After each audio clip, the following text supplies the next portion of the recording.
Nicholas. Hi, Natalie. Happy Valentine's Day. Happy Valentine's Day to you. We're co-streaming on our channels. We are indeed. Yeah, we are. And we're going to wait for some of you to come in. I could see some of you coming in now. But my name is Nicholas Polimenakos. And I am Natalie H. Hi, Natalie H. Some of you know me, Sparkles of Gold. Let's say you're coming from Natalie's channel. I'm Sparkles of Gold. And for those coming into my channel, this is an old pal of mine. And very old pals. Yeah, an old friend of mine, Natalie H. And I see a Yeah. couple of you in chat. I see KP and KP1231 in mine. Hello. Hello, Yeah. KP. Oh, Yeah. I forgot to do a story on my IG, so I'm going to do it while we're doing this. Okay. Yeah. Well, we're waiting for people to jump in and stuff. But we're going to wait for people to come in. Okay. Happy Wednesday. Happy Mercury Day to everybody. Yes, indeed. Yep. Oh, Scorpio Mouse. Hi, Yeah. Natalie. Hi. Oh, nice Scorpio to Muse. see That's you. somebody from comes into my channel. Yep, I see. Oh, hi, Polly. Nice to see you. Good to see you. Awesome. You keep Love talking it. in there because I'm going to get the story I should have put up. Okay. So, All right. No worries. We can chill. We got some time. And the House filming it of right Wigs. now. Yay, just catching a few minutes here. Happy Valentine's Day, everybody. Are you having a wonderful day so far? How's your Valentine's Day going? What's your feeling today? Good, bad, in between? That's a loaded question. I know, right? I know.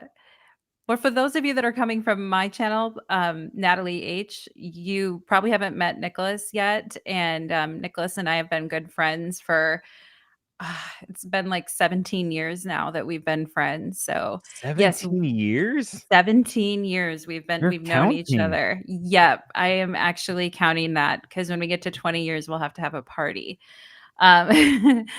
The House of Wigs, weird energies out there. No, we 100% agree. And we feel like you guys are like much safer being here with us than out there in that scary world. So we are glad that you are here. Hi, Yeah, Sarah and Sunshine. that's an old pal of mine here in town who owns a shop, and I agree with Erica, House of Twigs, on the weirdness, the vibes out there. Yep, Yep. and Sarah in chat says jittery and obtuse. That's a great explanation, I think, Mm-hmm. for the type of vibes that are happening. 1000%. Yeah. Yep. And we'll talk about that. We are going to be talking about the transits as well. And one thing I was telling Nicholas, one thing I saw today on on a walk this morning was a gentleman standing by a sign, and he was by a school, an elementary school, holding a chainsaw and picking pieces of dust out of the chainsaw. And I thought, wow, that is a Mars Pluto visual if I've ever saw one. Just play with fire. Yeah. Play with a chainsaw in front of a school. Yeah. So, Yeah. it's like somebody like you're walking by, someone's driving by, some kid's gonna look out the window. Oh, It's like, no, what? what's going What the on? hell? Yeah. And I felt a little jittery turning my back and walking the other direction with that behind me. So, yes. Yeah. Jacqueline Ashburn says, hello. Yes, I'm chilling at home and here with y'all. Yes, very Good good. to meet you and see you, Jacqueline, and Mm-hmm. welcome. Yeah, we as we wait for some people to come in, we're gonna talk here in the beginning after we chill and introduce ourselves and wait for some people to come and chat. We're gonna talk about some of the transits this week, and then after that, we're gonna somehow segue into a mystery chart, a person that some of Yep. you will know and not know. A disclaimer. Natalie picked this chart, and she's got a knack for picking, I think from our conversation over the years, well-known people and the interesting stories behind them. So we have an interesting chart we're going to put up and dissect. Mm-hmm. And Particularly for Valentine's Day, right? It's a good one. I mean, maybe not. I don't know. We'll see what this Yes. what people are going to think. Yes. But Ah. hello, Joe. Joe Oh, and Andrea in yeah. chat. I see you. Ooh, symmetry. Yay. Symmetry and happy Thursday from New Zealand, Joe says, and happy Valentine's Day. Oh, wonderful. Yes. Aw. Got some old friends here too. I'm seeing in chat, and Leanne. Hey, Leanne. Yeah. Valentine's Day. Hey, I never. What? Do you know anything about this, Natalie? Galentine's Day. What I saw Oh, people yeah. celebrate. What the hell does that mean? I forgot. Yeah, Galentine's Day, and anyone who's here who's a gal or considers themselves a gal Oh, okay. can be Galentine's with me, but if you want to be, and also with Nicholas too, we'll all be Galentine's together. But basically, Galentine's Day is appreciation of female friendships, and sometimes women will like go out to eat together and like buy each other little gifts, and instead of making the day all about romantic relationships. And I actually think it was Amy Poehler from Parks and Rec, I want to say, that started Galentine's Day. For those Huh. of you that have seen Parks and Rec, she had always had a big, huge Galentine's Day celebration for all of her girlfriends. Like, put in a ton of effort for it. Okay, some people in chat are mentioning. Yeah, Yeah, okay, good. I was clueless because it was weird because I was going through my IG feed and stories. I'm like, people were celebrating yesterday. I'm like, what is this? I had no clue. I've never seen it yeah, before. yep. And I kind of run solo in my life alone, and maybe next year I'll have a. Can I have a Galentine. Galentine's Day? Yes, Can I invite all absolutely. my girl pals? Yep, yep. And That might be dangerous with me. yeah, I don't yeah, think it's clear cut and dry. I yeah. anatomy wise and straight guy wise, it just changes everything. It just doesn't. Yeah, I gotta Galentine's come up with something Day. else. Yeah. But yeah, okay. Thank you for telling me about Mhm. Valentine's Day. Yeah, because Yeah. I saw parties and cooking and gifts, and I Yep. was like, it was like Christmas sort of ish, but it was Mhm. yeah. So People really getting down and having a good old time for Galentine's Day. yeah, before I went to sleep last night, Natalie, I was actually I did a reel or not a real story, and the thumbnail for our YouTube videos, and I was just saying we're love bombing you, and I was thinking about this, and I was like, and I was thinking about I don't know when love bombing became in words, probably in the last 5 years, maybe 6 years, Yeah. possibly, Yep. but love bombing is like for me in the end, connotation wise and story wise, kind of could be detrimental Oh, or yeah. right? We're Yep. joking, we're gonna love bomb you, but Yeah. most of the time, love bombing is some. What Yeah. would you say?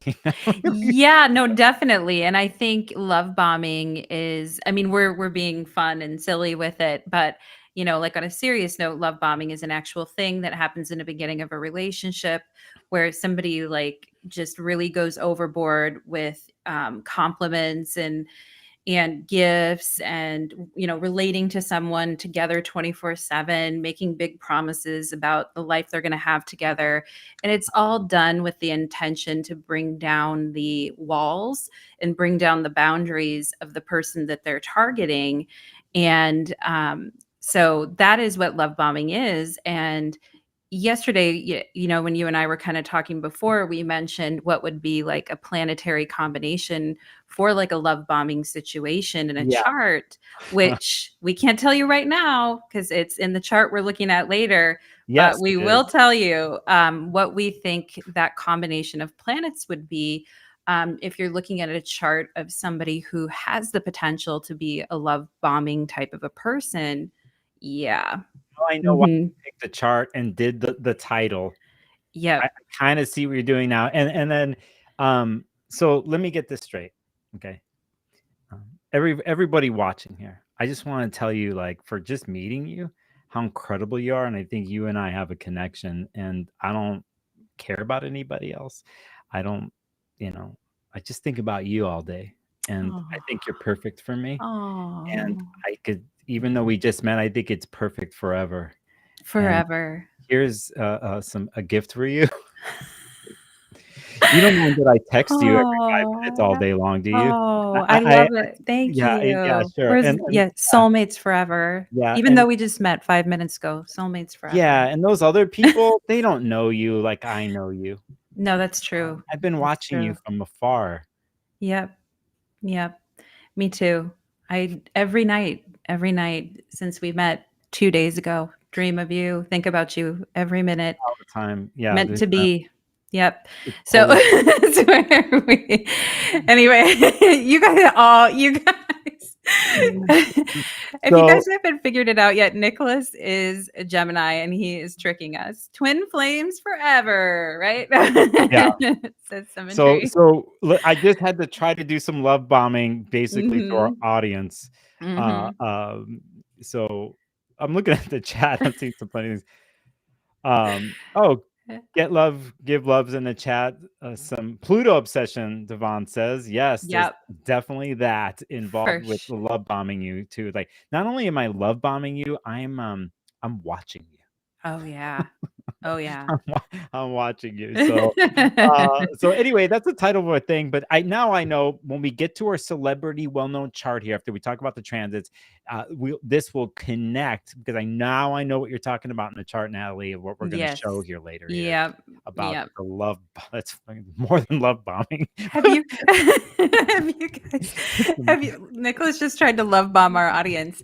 Now, also too, which I considered doing, by the way. I was like, I am going to, really try to do that as well and see if the audience notices. But just having you all here is amazing. So, but yeah, with the love bombing, interesting. We will get to that. We will look at it. And for those of you that are like on TikTok and you've heard the word Delulu, where are all my Delulu girls at? Girls and Okay, boys okay, at? wait a Raise your second. hand. I'm If out of you the loop. if Okay, so you're now I know about Galentine's. yeah, yeah. The Lulu delusional. Delulu. Yes. We want to look at and it's so funny because on TikTok, there's this trend of people being like, I don't even care about being based in reality anymore. Like, I'm just escaping reality and I'm going to become like Delulu. And so people were telling other people that they're Delulu. And so I think, all of our like, true crime baddies who love to use the word Delulu will love our chart tonight. So, yes, Symmetry raises her hand, Delulu. It reminds me of a show that's on Netflix called Yeah. You. Have you watched it? Yes, It's yes. totally some of the stuff we're gonna talk about today, but I mean that's over the edge, but yeah. Oh, Canada Dry. Thank you for the super Oh, chat. oh, this is so sweet. Appreciate it. Canada Dry is coming up from my channel. V-Day chocolates on me. Thank you so much, Canada Dry. We split in super chat, so is that what we're gonna do, Natalie? We're gonna figure that out, I think we got to do like because the spirit of Mars Pluto, we have to like duel to the death for Oh, our sure, no super problem. chats. You know, Like, you know what I'm I mean? I'm just kidding. Mars and Aquarius, Pluto square Sun. You down? I'm down. I know. Oh, look what I've got myself into. Yes, Gypsy Rose. Yeah, Sarah Sunshine. That's interesting that you mentioned Gypsy Rose Blanchard because in her chart there is a aspect in her chart that is also in the chart that we're talking about tonight. So it's not Gypsy Rose Blanchard, but she shares an aspect in the chart of the one we're talking about Yeah, tonight. we'll make a note of that. We'll remember because when we get to the aspect, then you can Hmm. bring it together. Yeah. Yep. So Definitely. yeah, good to see you all for coming in here. And I know people are going to go in and out today, but it's kind of funny talking about this Delulu and Galentine's and love bombing. Should we pull up a chart here to see where we're at right now? Let's do it. Let's do Let's it. do it. I'll let me see. Let me move my thing here because let's see if I can do this. And I will go here. Yeah. Symmetry, I just saw your comment. Delulu is the Sululu, the solution.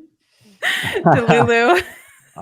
I'm seeing a T Swift watch. Oh my god, I can go off on that whole chart business. I will Yeah. say something. It's sort of a prediction. Mm, She's got a 2-degree Venus in Aquarius. okay. She's got Pluto. She's talk about last week and this week with somebody who's about to have a Venus return. Mars is going to hit 2 degrees right now, next couple days. Pluto's on her Venus for the whole year. Yep. Right. There's a couple other things I saw. Like here's a major Uranus something that she's had. So I have a feeling in the next so many weeks or something. But when we get into summertime, I think there's some formality that comes in. Yeah. Oh. Oh, I love it. Let's do it, right? Let's do it. We got the Something and to the connect it to all that. yeah. Anyway, Yeah. so okay, Yeah. so here's the Yep. transits for right now. Actually, let me update it to where we are right now. Here we go. And let's just point out where we are today with the oh, that's not what I want. I want an arrow. And so that's not an arrow, that's a circle. There is Ye our 25-degree Aquarius sun. Oh, yes. Yes. And let's just point out that here is Pluto at 0 degrees. Okay. Mhm. And for those who don't know, yesterday Mars went into Aquarius, and like last night ish, Mars had its official conjunction with Pluto right here. Pretty much they're still there, right? In between it all, which is interesting, here is Mercury, right? It's already halfway through its transit, speeding through. It's moving super fast right now. But here is where we are moon-wise. Mm. You have anything to say to that? Yeah. And when you look at that, now this is the chart for right now for Valentine's Day. So, one thing to think about if you're here with us tonight is if I was, out on a dinner date for Valentine's Day, how would I feel about the moon Jupiter conjunction in Taurus? Like, how would that hit me? And but of course, we just want to talk about the moon in Taurus by itself as well, which the moon is exalted in Taurus. It's a strong moon, but that moon is also squaring Mars as well. And we will get into more of that. But I think the positive side of things with the moon, Jupiter and Taurus would be, people getting really lovely gifts or people getting lots of chocolates and candies and treats and eating too much. I was telling Nicholas that my boyfriend actually this morning like cooked me breakfast and he made the most insane amount of French toast and eggs. Like I couldn't even barely put a dent in it with how big of a meal that was. So, big, beautiful meals are definitely that, moon Jupiter energy. Serious sugar, Yep. serious sugar carb Yep. Venus rule thing. You know what I mean? Taurus moon here. So Yep. Can you imagine people on their Valentine's Day dates going and sitting at the restaurant and like gorging themselves on the triple decker brownie? But then, but right then, at the end of but then, dinner, yeah, but yeah. then look at the moon is squaring Mars. So people are going to be getting stomach aches. They're going to be like, I ate way too much. My stomach is on fire. Um, So here, so, what you're saying for people just to go here, I'll use pink, and there's the moon. Yeah, mhm. officially squared earlier, but it's in play. It's in pretty much in Yeah. play while the moon is in Taurus, and there's what Natalie's talking about squaring Mars. So, um, some part of me too, depending on the person or thing.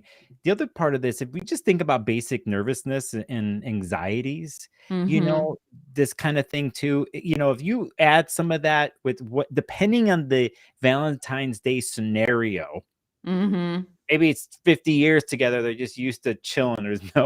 There's no excitement per se or nervousness. Maybe it's the first Valentine's Day that people are doing together as a partners or whatever. Right. Oh Whatever the yeah. thing is, this is kind of this energy with with Aquarius there and Mercury and stuff, and the moon's squaring all that. The moon's gonna, moon's already square Pluto. There's with Mars, and does Mercury with Jupiter Mhm. here that just inflates it all. So not only is it the triple decker brownie thing that you said, but even the spending possibly involved here.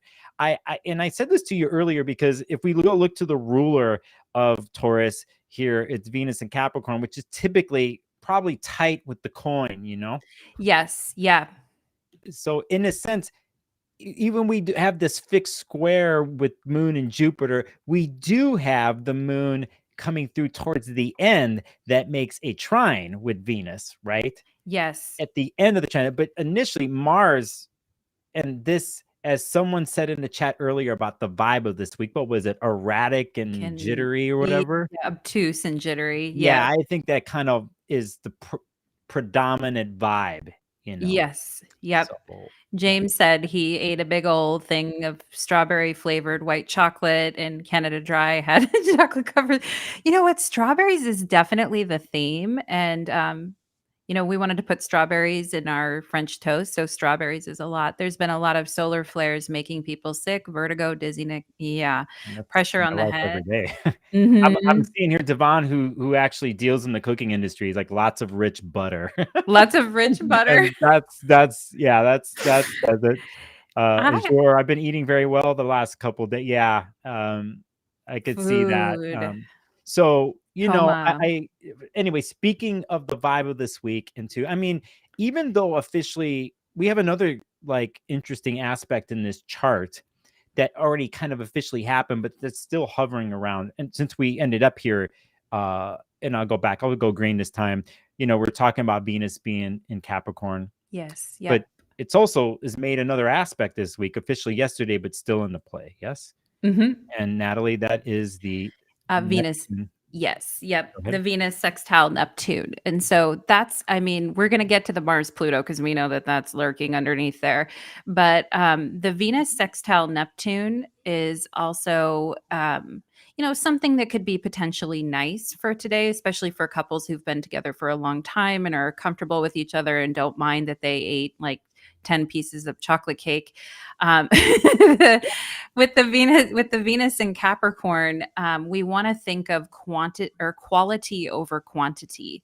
So, we want to pick things that are more, and yes, Venus in Capricorn could be cheap with the purse strings, but it also could be somebody who doesn't mind buying luxury things as long as they're very high quality, and or having high quality things. So there is that energy there. And it's funny you bring that up, Nicholas, because I do think that moon, Jupiter, and Taurus could be like a spoiled princess on Valentine's Day type of a vibe, like me wanty diamonds, me wanty jewels, right? Like me wanty, right? And there could be somebody else in the partnership. If we're thinking about like a situation going on here, there could be somebody else who is Mars Pluto resentful of that and doesn't feel like spending all that money or isn't Oh into yeah, that. I'm You sure. know what I mean? Yeah, totally. So Yeah, yeah. there may So be quite a spoiled princess type of a vibe today too for some people who have really high expectations of what they want on Valentine's Day, like with the moon, Jupiter, and Taurus. Hey, I want this diamond necklace. I want these earrings that I've been looking at. You didn't get them for me. I'm pissed off. So there may be some with the moon, Jupiter squaring the Mars, some of that energy going on.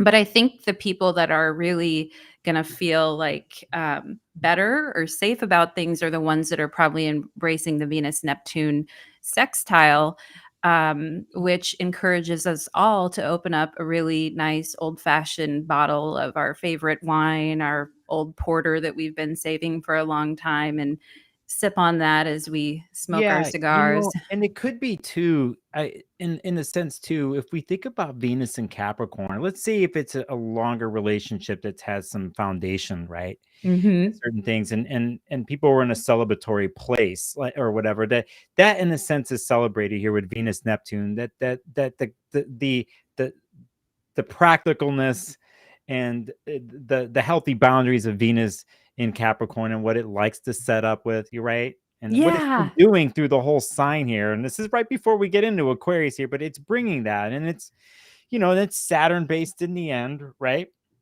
So, but to Yep. have that openness, to kind of dissolve a little bit of the Saturn, that Neptune dissolves a little bit of that Saturn and brings some sort of just openness and oneness in that, but still has a nice little solid base to stand on. And one could say to honor and celebrate that if people do have that dynamic, right? For sure. Yeah, So appreciate what you have because it's crazy out there, right? you get If it's actually, and good. regardless of Yep. the overdoing with the moon and stuff, but we could also, let's say when the moon gets to 27, 28 degrees here tomorrow, right? That Mhm. the carryover is the more solidifying, the more back into reality type of thing, and the greatness of that, and the simple things are everything, right? That Mm-hmm. the simple practical things are what got us through, or Yes. got us through Valentine's Day, Yes. Yeah. or it sucked, but maybe tomorrow, next couple days, it works itself out, right? Yes. So, Yeah. there's that kind of thing. And anyway, I was just thinking about, I just want to check in on chat.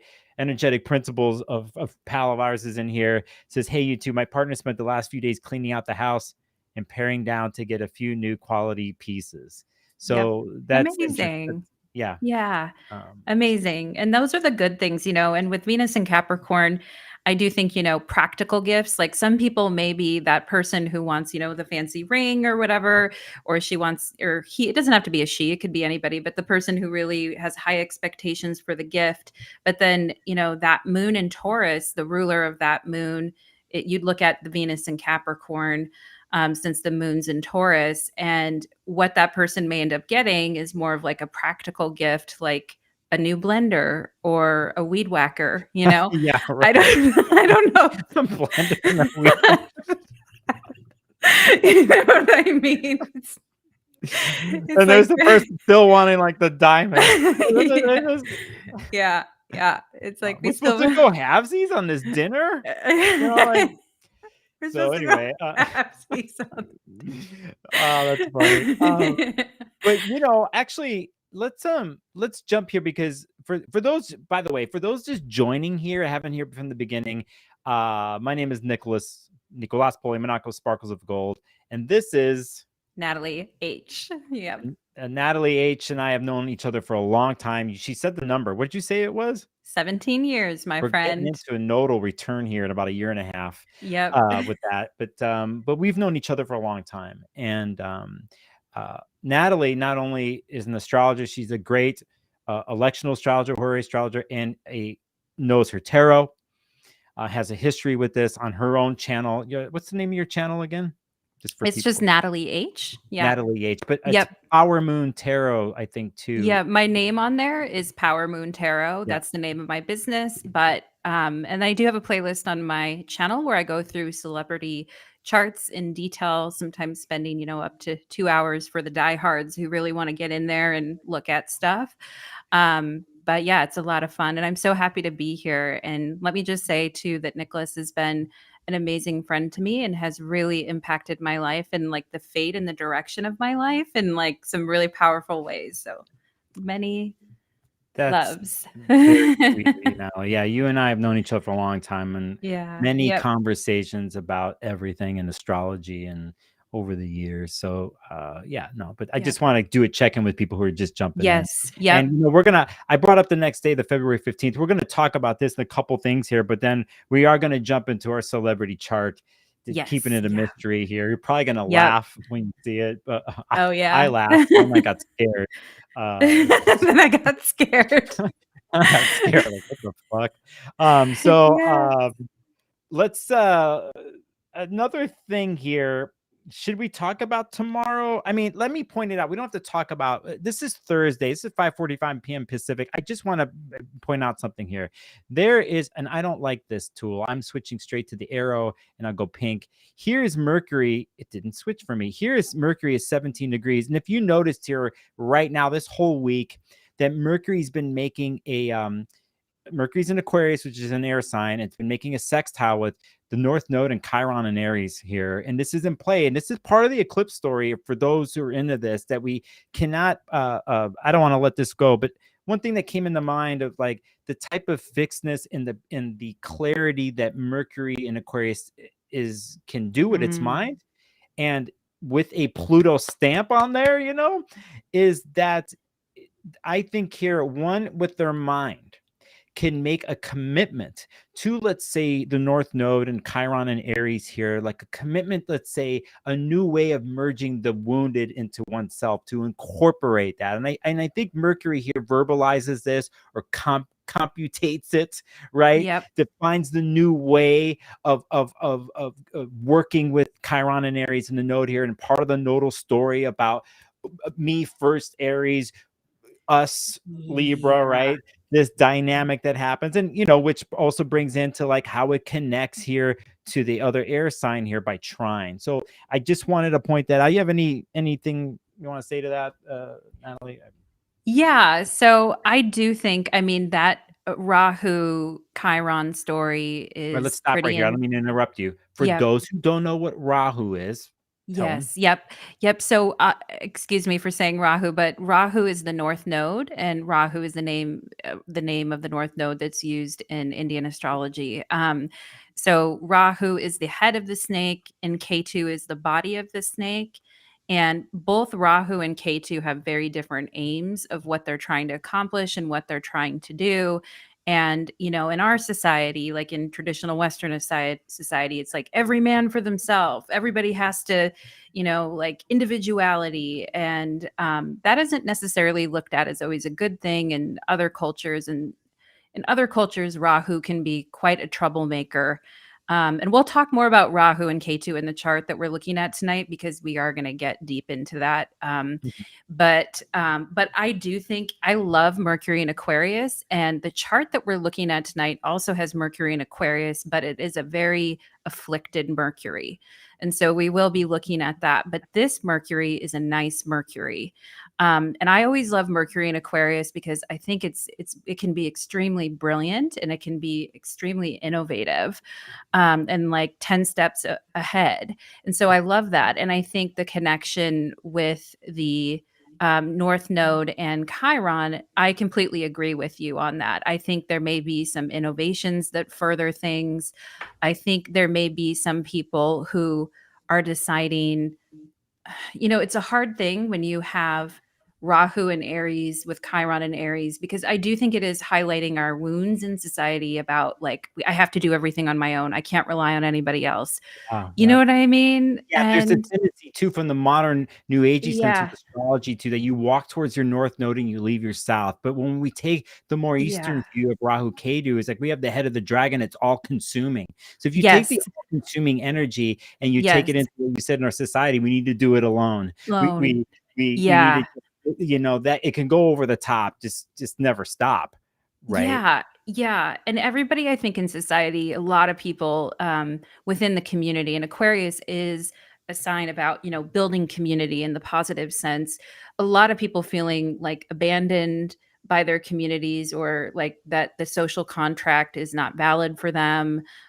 People feeling, you know, and hopefully when we see a positive energy with Mercury and Aquarius with Rahu and Chiron, we can see some innovative ideas that help people connect, and also honor the South Node, which is in Libra now too, because we do need that community. I think Um, what you said is very interesting because in this sense here, considering you talked about the North Node here in Chiron and down here South Node, but in a sense too of what the what Aquarius can do.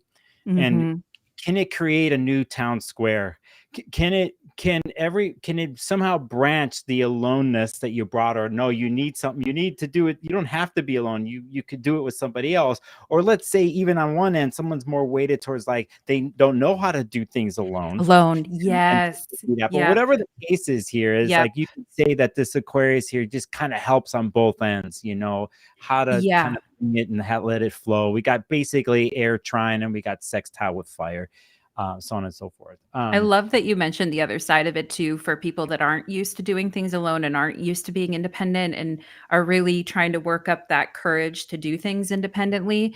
I think that's so important. And with the South Node or K2 and Libra, we always have to keep that balance in mind. And so that's a really awesome Yeah, comment. and it's interesting here because basically this is a Thursday chart, but when we get to Friday, Venus is going to go into 0 degree here. Should we just go there really quick? Yeah. Let's just do it because I want to go to the chart. We're going to talk Yes, about. yes, we got to get to our charts. We're So about ready to go basically, there. I won't go the exact time, but here now you could see we're on Friday. I'll say officially here on Friday Pacific time at 8:05 a.m. Pacific, Venus is going to go into Aquarius.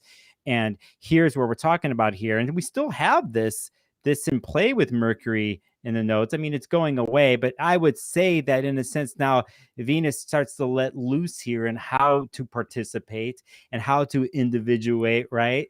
it was in Capricorn, going by steady guidelines and structures, and the rules, and there's tradition involved. Actually, Yes. there's a story probably carried through family and stuff like that. But then here comes Venus in Aquarius, still Saturn rule, but it's gonna break off pretty Yeah. much, and Yep, I agree. joins the party here. Yes. And So actually, I think hopefully things will get better when Venus joins the Mars Pluto there, because we haven't talked too much about that Mars Pluto. We are very aware of it happening, like in our psyches and our dreams. Like we could go into it. I don't know how much we want to go into it, but do it right technically, now. Fuck it. Do it should right we do it now. right now? Should we Let's just do blow it? it. Yeah. Okay. All right. All right. Well, so one thing to realize is that Mars and Pluto, as they stand right now, is they are in what's called a planetary war, which happens when two planets are within 1 degree of each other. And the concept of planetary war is that both planets end up getting damaged, and no one, in a war, both people end up kind of losing, or both planets end up losing. But how do we balance those energies when they're that close together? And some astrologers will say that the higher planet in the higher degrees wins the war, and the planet in the lower degrees wins the war. But so this Mars Pluto is actually quite challenging, and we won't spend a ton of time talking about it, but just to read some of the things that have happened within the last 48 hours. um, Basically, there was today there was a Super Bowl parade shooting. Yesterday there was a New York City shooting on a subway. A couple days ago there was at a mega church, there was a shooting. Yep. They came out today. Basically, they came out today and said, and the national intelligence community announces a serious national security threat. Yeah, there was So Russia with space, with with strategic space stuff. Yeah, and that came out today. yeah. There's Ye- obviously the horrible bombing going off in the Middle East and Rafah and stuff that's going on with the incursion, this continuing thing. But let's stop here. yeah, I'd like to know, and I think some of the people here watching, what did you call this? a planetary war. Where did you get that from? I'm curious in the Yeah, past of learning, like, yeah, yeah. yeah. So planetary war is something that exists in Indian astrology, and my background.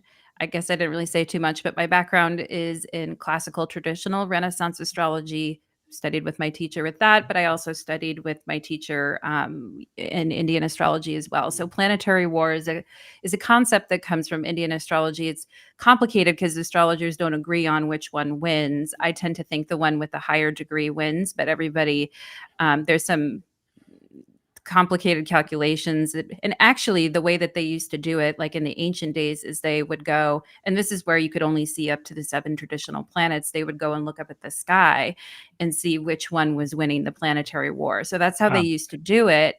And Venus traditionally, so when Venus joins the party with Mars and Pluto, Venus always wins the planetary war because she's the brightest object in our sky. Okay, that makes So, sense to me. Now we're dealing yeah, with an outer body here that traditionally wasn't used because it's not yep, visual with it's Pluto. not So we kind visual. of entering different thoughts and times here of the decision making. But Yep, now that makes sense to me, like the brightness of Venus would overpower yes, Yeah, which is yeah, interesting because we get into next week when we have the Venus Mars conjunction in Aquarius at 6 degrees. And in a sense, so let's just say, for learning's sake, Natalie, Venus and Mars are together there. That planetary war, Venus would win from what Venus will win. would win. Yep, Yeah, Venus will win because she's the brightest object in the sky. got you. And yeah, so I mean, when Venus comes in, hopefully that helps a little bit, because I mentioned to you guys at the beginning of the stream about the guy with the chainsaw I saw today on my walk. I mean, it's very Mars Pluto imagery. Not today, but the day before, I was on another walk and I walked past a window that was like ground level with me, and there was a pimple in the window, and it was like, "Urgh," and it was like gnashing its teeth at me and barking and scratching at the screen of the window. And I was like, WTF, get me out of here. And Yeah. so I think that that is a very Mars Pluto thing too. Like, and I was even telling Nicholas last night, I had a dream that I was in the middle of, um, you know, gun violence or a scene of that was playing out as I woke up from a dream last night. And so I do think that there is that kind of like a little bit of a in the atmosphere, that there is a little bit of jauntiness, there is a little bit of maybe scariness a little bit too.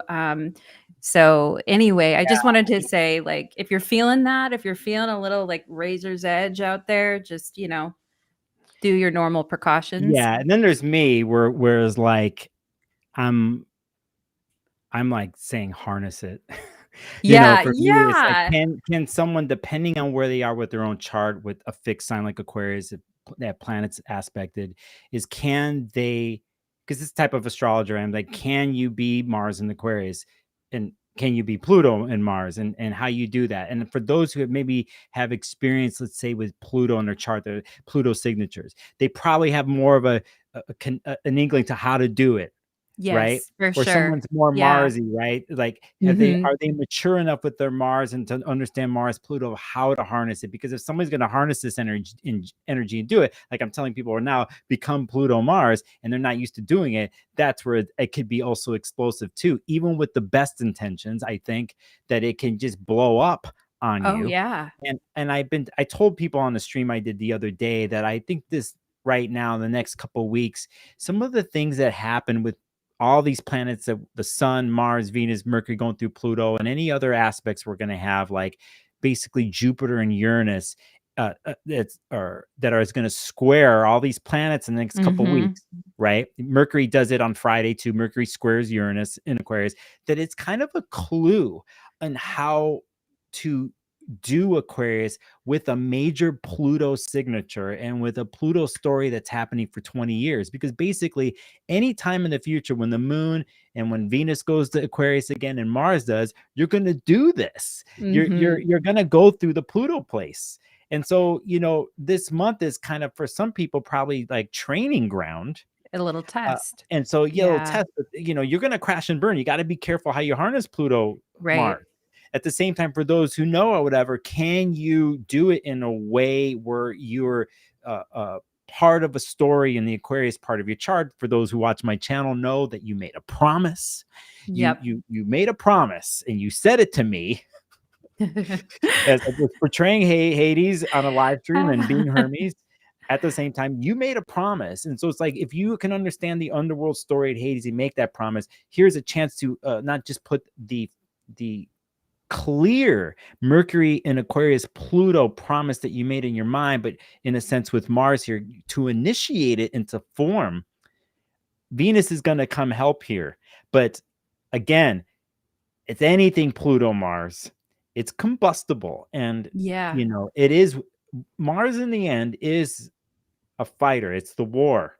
Yes. And it's Yep. just, do you know how to use the tool?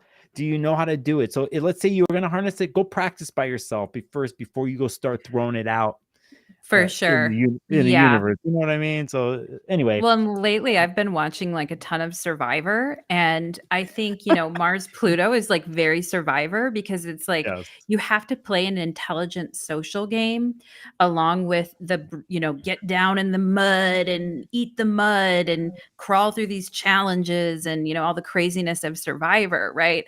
But on the other hand, there's a whole social game that's going on too, and playing an intelligent social game is very Mars Pluto too, where maybe there's certain moves or strategic moves that you there's need to some, yeah. make, but not everybody needs to know what you're doing, and not everybody, Yeah, you know, I think Mars and Aquarius is strategic in a sense, but when Venus comes through, Venus I think is the best at strategy. And yeah, if you were to combine the two, it gets ruthless here, and it might not seem like it for some people, but Venus can come across that way. yes, Like it's like yeah, they're not using the weapon, but they're a weapon nonetheless, right? Like hmm through the senses, through charm, and then you're going to have that combination. Now, we're not telling everybody to power and manipulate others here, because that's pretty much what Pluto likes to do, and then the yes, obsession part of it. But if we were talking about in an empowerment, right? yes, yeah, That empower. check that. So we say that out loud, but listen, some people know I'm a Mars in Aquarius. This is a matter of fact. This particular chart, I'm having my Mars return right now in the next 48 hours. Yeah. Ooh, So with Pluto, I'm fucking ready to roll, pedal to the metal. Well, and I was really thinking when I was looking at that Mars Pluto too, is like an Aquarius is like the geeks kind of rising up and like turning on the popular Yeah. people. Yep. Like, it could be like uprisings and people saying, we're not going to take this anymore. And we're fighting back. It's just, I guess I've been watching way too much Survivor, but you always have the people who are like playing on the bottom, and Yeah. they're usually like the social outcasts until they decide to come together and make a move against the powers that be. And I think that's very much, strategic social game, air sign type of thing. Yeah, and I said it too earlier this week. Another thing too about what you said, to go off you, Natalie, is we got to remember Aquarius is a fixed sign, that they don't get. Usually, you're going to hear something about Taurus and Scorpio in for the long game, but you Mm-hmm. never hear Leo per se or the other fixed sign Aquarius, and it is strategic long game here. Yep. Too. So there's a lot of action with the inner body planets right now for the rest of this month, but Mm-hmm. bigger Pluto cycle, it's a Yes. long game. It's a long And game. remember that. The beautiful game of life, Yeah, everyone. come on, let's jump into the chart Let's now. jump in. Okay. And And before we do this, let's jump into the chart. I just want to hit yes. hi people in chat who are just making Yes. comments. I'm reading them while we're doing this. People are talking about workers' rights, Solidarity. unions. Yep. We got a huge, just so you know, for those, some of you found me because I was on the astrology podcast with Austin Chris, and we brought up the union thing. Now, if you are paying attention, I'll say this quick. Sean Fain, who's the head of the UAW, and other people there, they're constantly on their social media, constantly this year, and they have a projected date in a couple of years from now where they want to have a mass general strike on May Day. And they're like ready for 2 years. So they're building it right now. And I even saw stuff in the last 48 hours that they were outputting. Yep. The language, everything. They're building something. And so they're long gaming it. You know what I mean? Love it. They're long gaming it. So, okay. Are we going to do this celebrity chart? Yes. Now, let me just quickly say, because I had a perfect segue.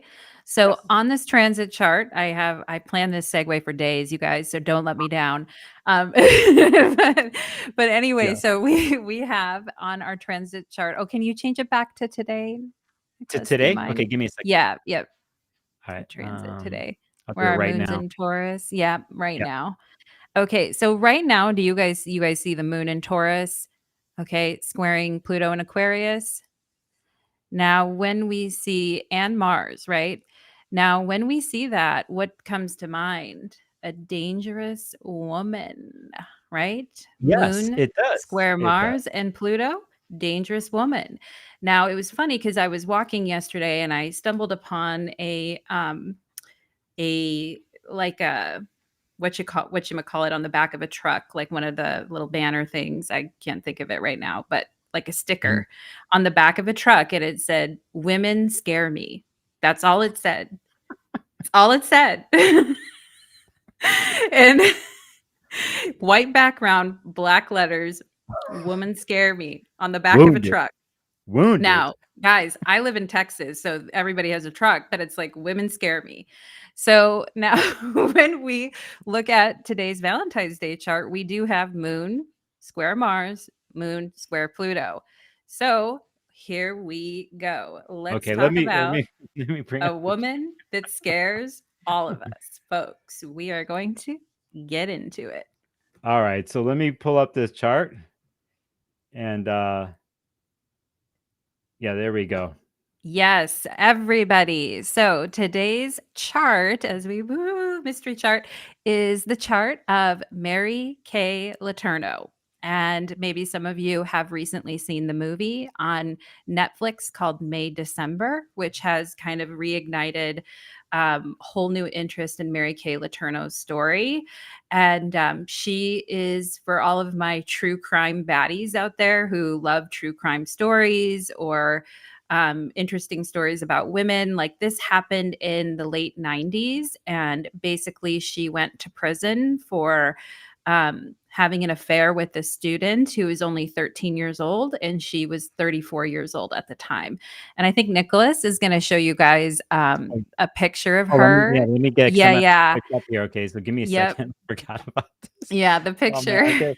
This chart. Anyway. Yeah. All right. So Here we go. So here, this is the, by the way, this is the picture. I'll leave that chart up with you on the side there because we could do the windows here. It's a lot Yep. on the screen, but we could do it. So here's a picture of Mary Kay Letourneau. This one is like, I don't know how it says Letourneau in an undated photograph during her teaching career, which is like the pose of someone in high school. It's like a high school pic, but she's a teacher. Anyway, I just want to point that out. But here she is. There's a picture there. She was born on the January 30th, 1962, and passed away the 6th of 2020. So there's a picture of her. So as Natalie set up, she basically had how would we I'm not say gonna it? say had an affair. In her mind, she had an affair, but Fair, there's an but assault in here, yeah, and she assaulted legally a a second child. degree rape charge Yes, here. So exactly. so Yep. anyway, it says here Letourneau was 34 and the child was 12, like when they first Yes, that's encountered each other. true. Okay, Yep. so he was a 6th grade student at elementary school. Okay, so just show you some pictures here. You're gonna see here, this is them older. This is him older here, right? But you could see some other pictures.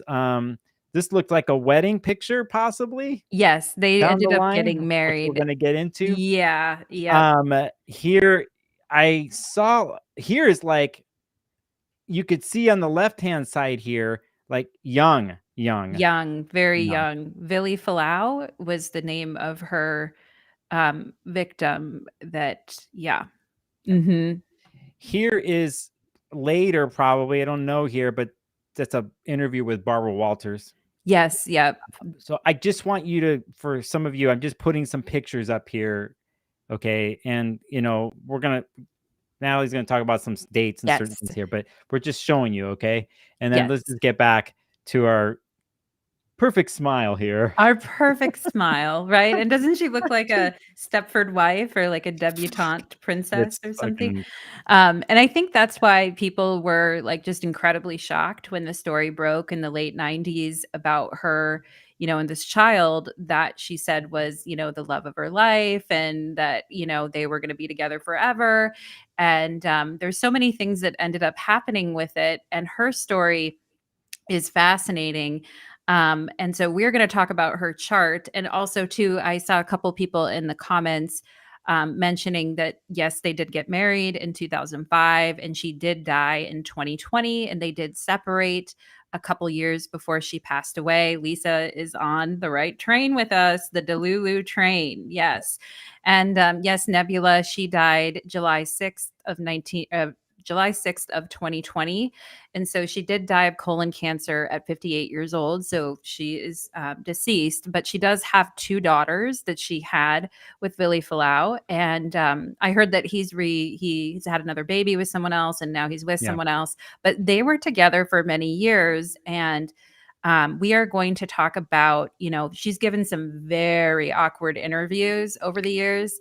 Like, if you guys have time, listen to some of the interviews because it's like, I couldn't even oh make it through. my I couldn't even make it through. The gosh. one you sent me, Natalie, it just crushed me. I Ugh. watched a lot of crazy stuff. I just couldn't. Okay, so Ooh, let's just yeah. Let's jump get in into here. the Delulu. I'll say stuff later about that. Yes. Okay. So let's talk about it. So I am going to go ahead and get into the chart. So I'm going to bring up my annotate button here as well. And one thing that I do when we start off with charts is I always like to point out the ascendant, the moon, and the sun. So the ascendant is at 10 degrees Leo. Okay. The moon is at 5 Sag and the sun is at 10 Aquarius. Okay. So look at all these planets in Aquarius, you guys. So this is a very apropos chart for right now as we are in Aquarius time. And she has a ton of fixed sign energy in her chart. And she has a ton of fire and air. So we see a lot of, Leo, we see a lot of Aquarius. She does have the moon in Sag. She doesn't really have any water in her chart besides the Neptune in Scorpio, which is a huge Delulu problem that we are going to be talking about. And so, yes, James says this is quite the Valentine's Day thing. Right? Yes. And Lisa says Neptune square the ascendant and her sun and Venus. Exactly, Lisa. We Yep. are on the Delulu train and we are going to be pulling that tug or choo choo train. So let me go ahead and start with her chart. So, first things first, we notice, like we said, there is a lack of water and air in her chart, which tells us that she can be very fiery, very impulsive, that she can be reckless at times, but she also has a lot of fixed sign energy in her chart, the Leo and the Aquarius, saying that once she gloms onto a goal, she doesn't let go of it. So this whole time that she was with Billy Falau, or that they were having this relationship, even when she went to prison, she was like, our love is eternal, our love is endless, like I'm never going to give up, I'm never going to let go. In the words of Rick Astley, never gonna give you up, never gonna let you down, never gonna run around. Rick Astley, or how you say that guy's name. I just Rick Astley, yeah, I just Astley, Rick yeah. rolled our You just audience. rickrolled everybody. God, you would have told me this beforehand, I would have actually pulled up the video, but Yeah, we're gonna get a trademark, a we Rick check rolled mark. everyone. Yeah. But check mark. But but yeah, definitely. And Kate says, I can see the childlike nature in her chart. Yes. And, so let's take a look and see. So she is very, she's very impulsive. She has Uranus rising there. She also has Rahu, or the North Node, in her first house in Leo. And then, of course, K2, or the South Node, is in Aquarius. And we'll talk quite a bit about that because we can already see the nodes of fate are in her first house and in her seventh house, which is herself and her relationships. Mhm. So she's got some interesting things already to sort out with herself and her relationships. And, some of the good things about being a Leo rising would be to be very dynamic, creative. Wait a second, there's Um, good things? yeah, Oh, let's talk about the good things. sorry. Because Sorry. here's the thing, too. Tonight, when we're talking about these aspects, we are going to get a little wiggity wiggity whack, okay? And we are going to be talking about the dark side, folks. And so, if you have certain aspects like this in your chart, just know that, for example, like there is, I'm sure some of you've already seen the moon square Pluto, like it's already there. So, and Called a Hades Moon, according to Judy Hall. She wrote an amazing book on this, called the Hades Moon. I've talked about it on my streams. For anybody who's got major Pluto aspects to their moon, this also can be a generational thing, especially with women in the family. That's all I'll say. Just a little book reference. absolutely, I love it, and I love that book, and I love the Hades moon, Yeah, and it hits home too because I do have a Hades moon in my own chart as well. I have moon square Pluto, so if you have moon square Pluto in your chart, like, and we're starting to get real deep with it, don't worry, like we're right here with you. Some of these aspects we have in our own chart too, but it's in how you use it and how you deal with totally. it, I'm handle completely it. delusional. Complete. Delulu, baby, Oh all the yeah, way, sorry, Delulu. 1000%. Let's go, right? Uh, but so, so here we have. Let's talk. So with Leo rising, obviously Leo risings can be very dynamic, creative, positive, enthusiastic, social.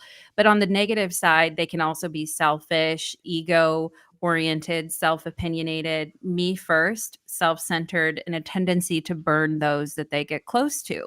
Hmm. Also, another trait about Leo is they often don't like others giving them boundaries or telling them what to do. And it's not to say that they're boundaryless, it's just they want to be the ones to kind of say what they're doing rather than have that imposed upon them. And that's, part of them being ruled by the sun and being the center of things. And we know that there are those two different aspects of Leo. And one thing we want to remember about Mary Kay Letourneau is like she was a very well loved teacher, and her students really did like her.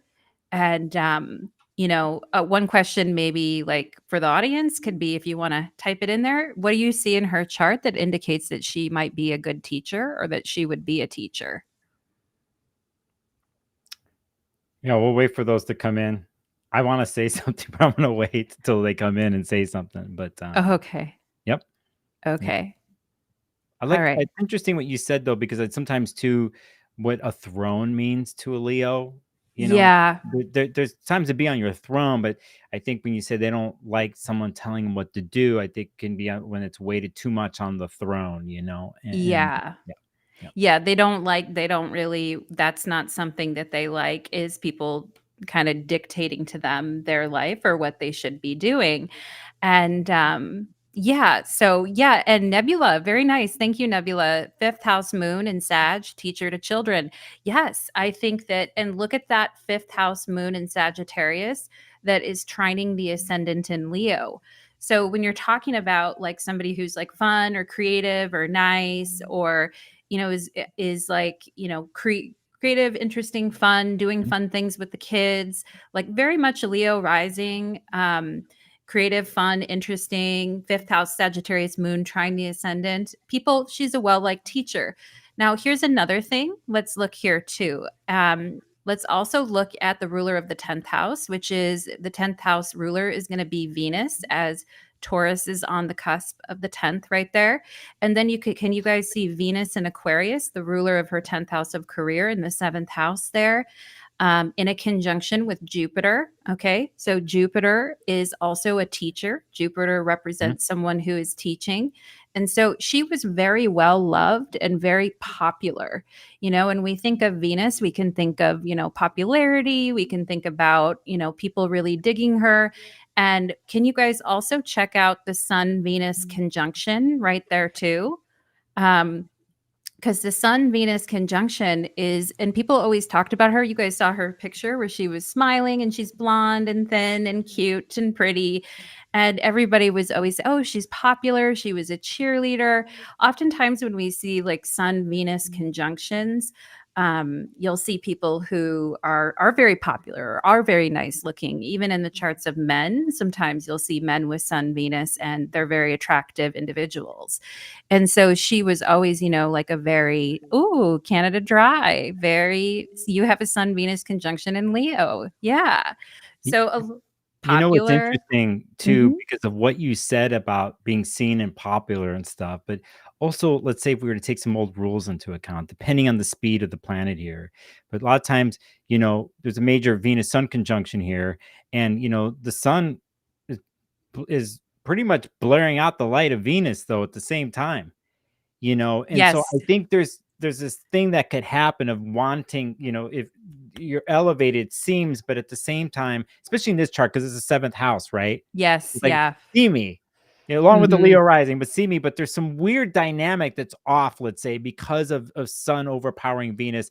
Just the way I look at it, where it's you can't see Venus in the sky because the sun's light is pretty much burning it Yes. off. So yeah. 1000%. Yeah, that is true. Venus is combust the sun. Mhm. And, I think because the sun is the ruler of the ascendant, it's really important. And we always want to look at the ruler of our ascendant and what it's doing in our chart. And I think that her needs are always like overshadowing the needs of her partner.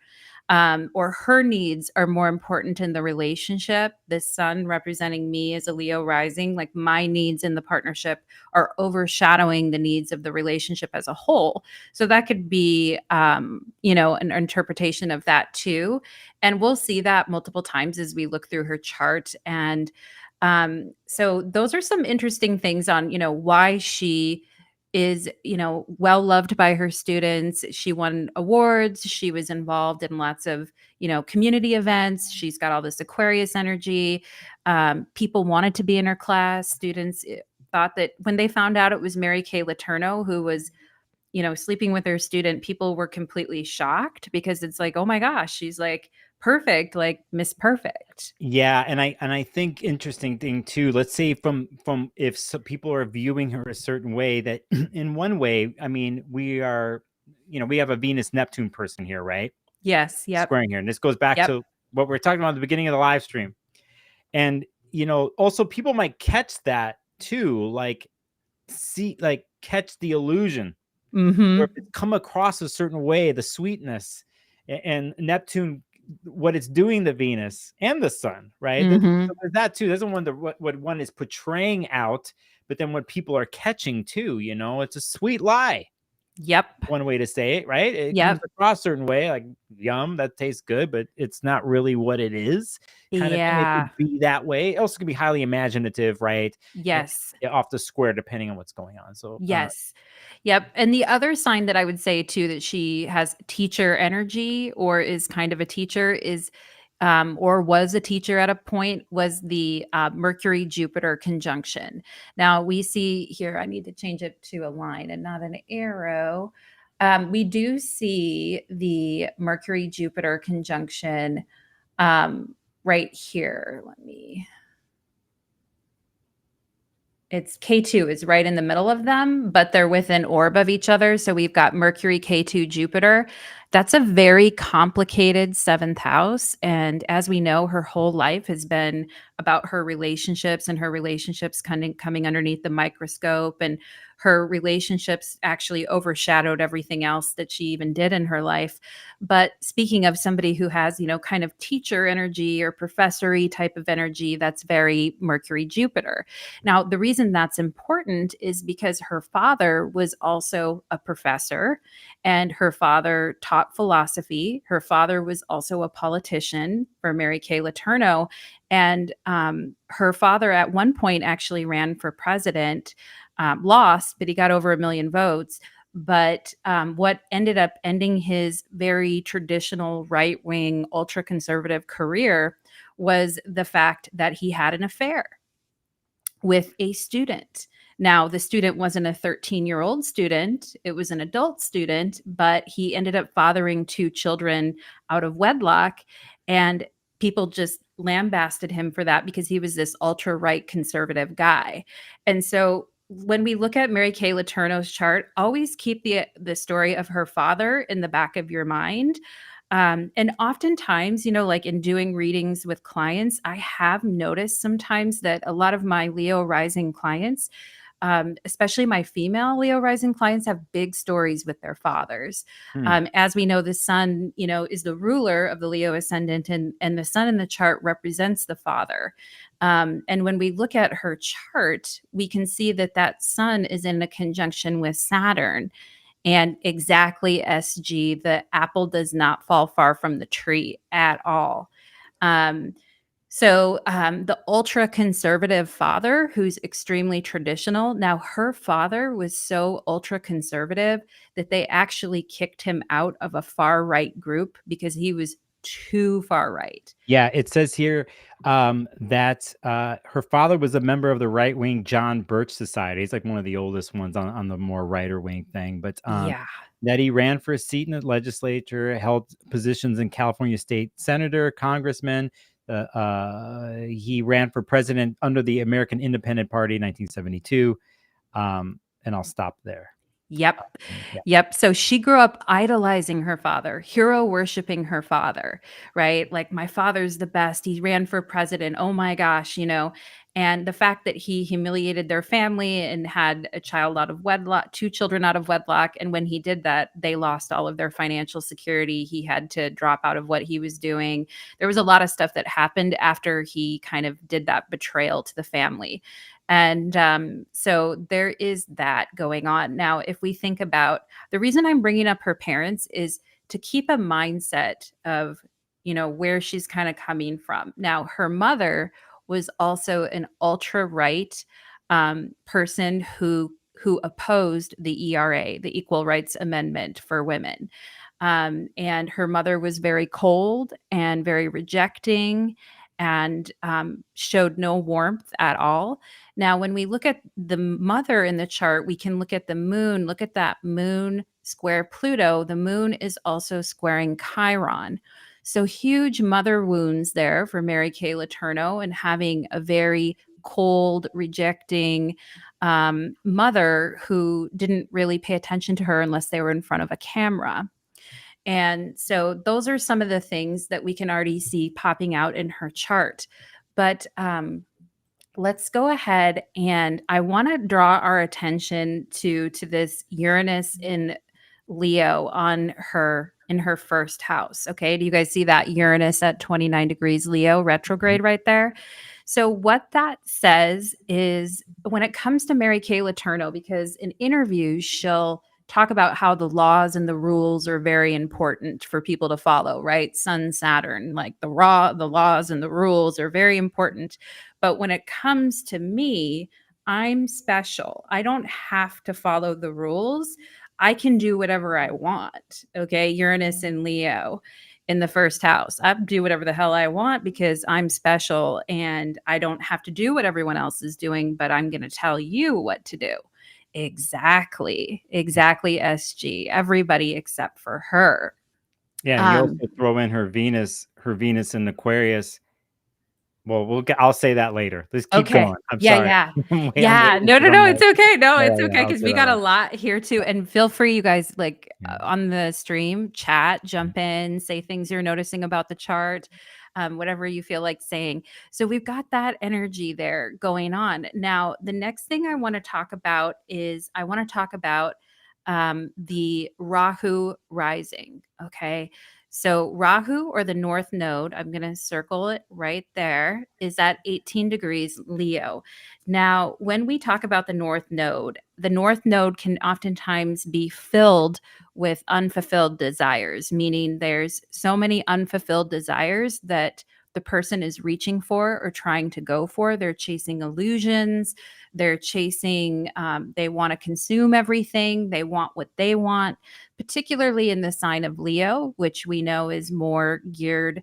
And again, like if you have tons of Leo in your chart, please don't take offense. But in her chart, it's like, I want what I want and I want it now. Even the court telling her, you can't see Billy anymore. If you do, we're going to lock you up even longer, didn't deter her. Like she kept going after what she wanted. And so that's very interesting. Now, when we see the Rahu and Leo there, keep in mind that K2 over here is in Aquarius. So Rahu in Leo is, if we look at what is the ruler of Leo, that is the sun. If we look at K2 in Aquarius, what is the ruler of Aquarius? That is Saturn. So her nodal points in her chart point back to this Sun Saturn conjunction, which is extremely important because the Sun rules her first house of relationships. It also rules her seventh house of partnerships, which says she is working out heavy karmic fate and heavy karmic shit in her partnerships. And it does have to do with her father, as we do have the Sun here. So that is, and let me just say, like when I first looked at, yeah, and I agree with you, Canada Dry, like North Node in the first house, there is a focus on the self.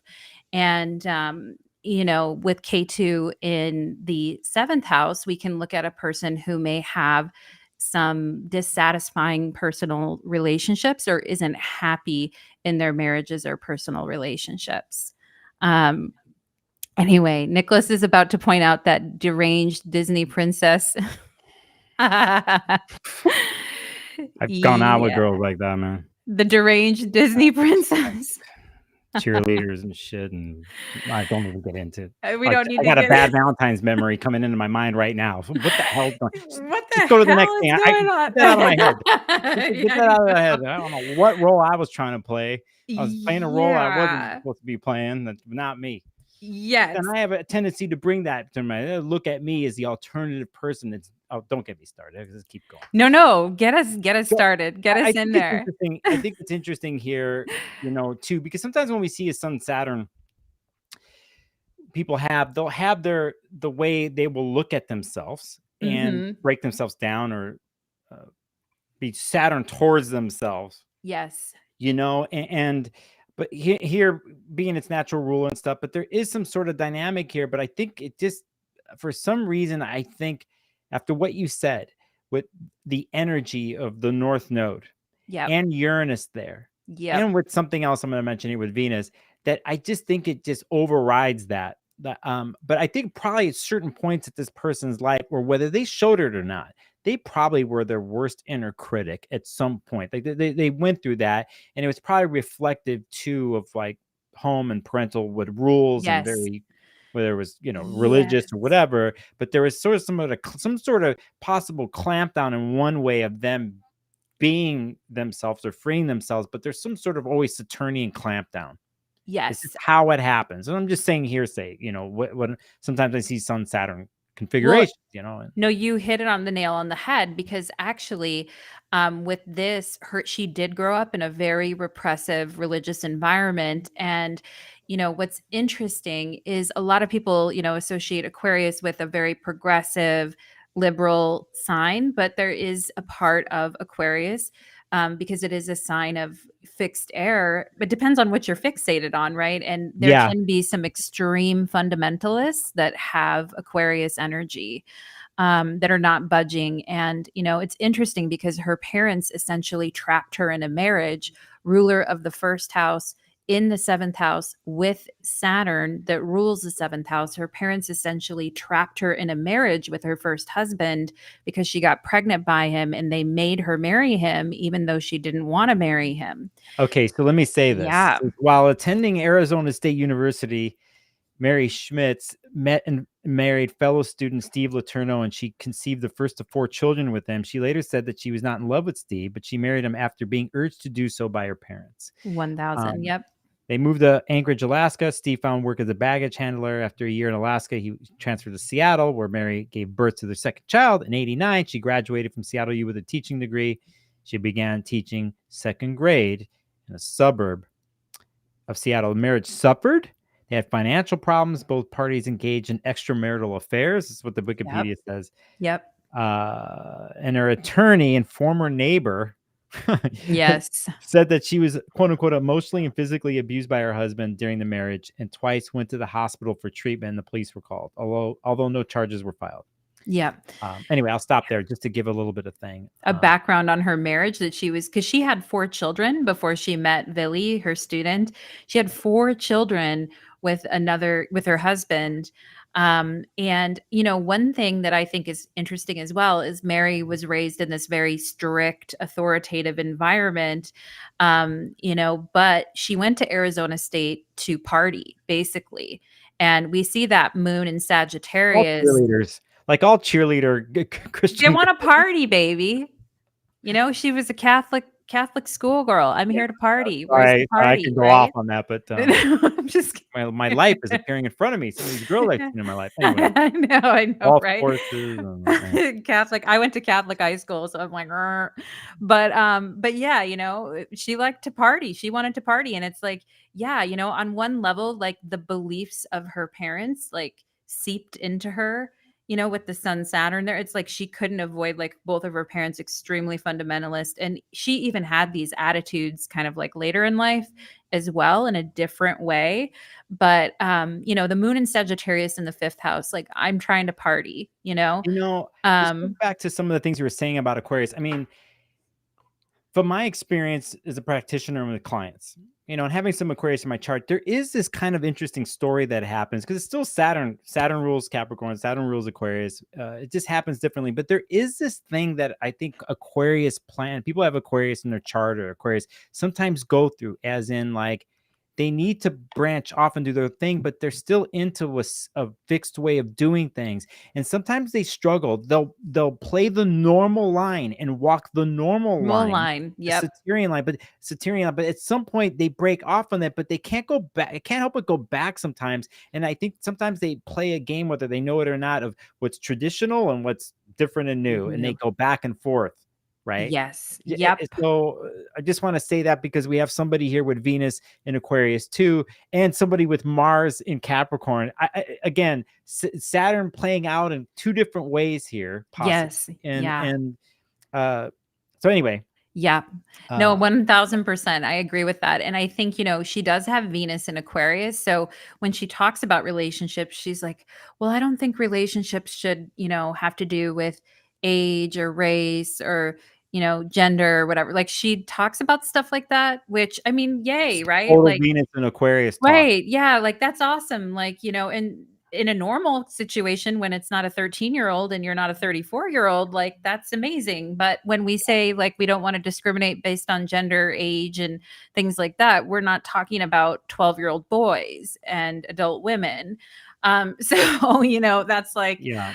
a little crazy. And you can see she's giving that whole speech about, relationships. And I don't base my love on, race or age or things like that. But she's talking about it in this very frou-frou, Idealistic Neptune. idealistic way. And you see Yep. that square to the Neptune there in Scorpio with her obsessive fantasies and what she wants out of it. And it's like this very Delulu, to quote our quote earlier, the Delulu people, where are we at? Delulu people, raise our hands. But, Pinky she's talking. Delulu here in her eyes. You know what I mean? It's like, Yeah, it's anyway. Delulu. So there is that. Now, so You we've made got. me watch it, but just for people watching, she like Natalie and I talking, we're gonna do this chart. There's some other charts we could have done. We're like, let's do this one because of the Aquarius stuff. So I'm like, okay. It's funny because me originally spending a lot of time in Seattle, I know the whole Mary Kay Letourneau story in one way, but to go back and look to watch this major interview, was an Australian one TV thing did, and then I couldn't make it through. I couldn't. It was so hard. Then I started watching some of that May December thing. Oh, it was just like it was like I need to go take a shower, Yeah. But the interviews with her that I've watched, she's out there. She is like, but you could tell though, not only is she out there, but her brain is really sharp.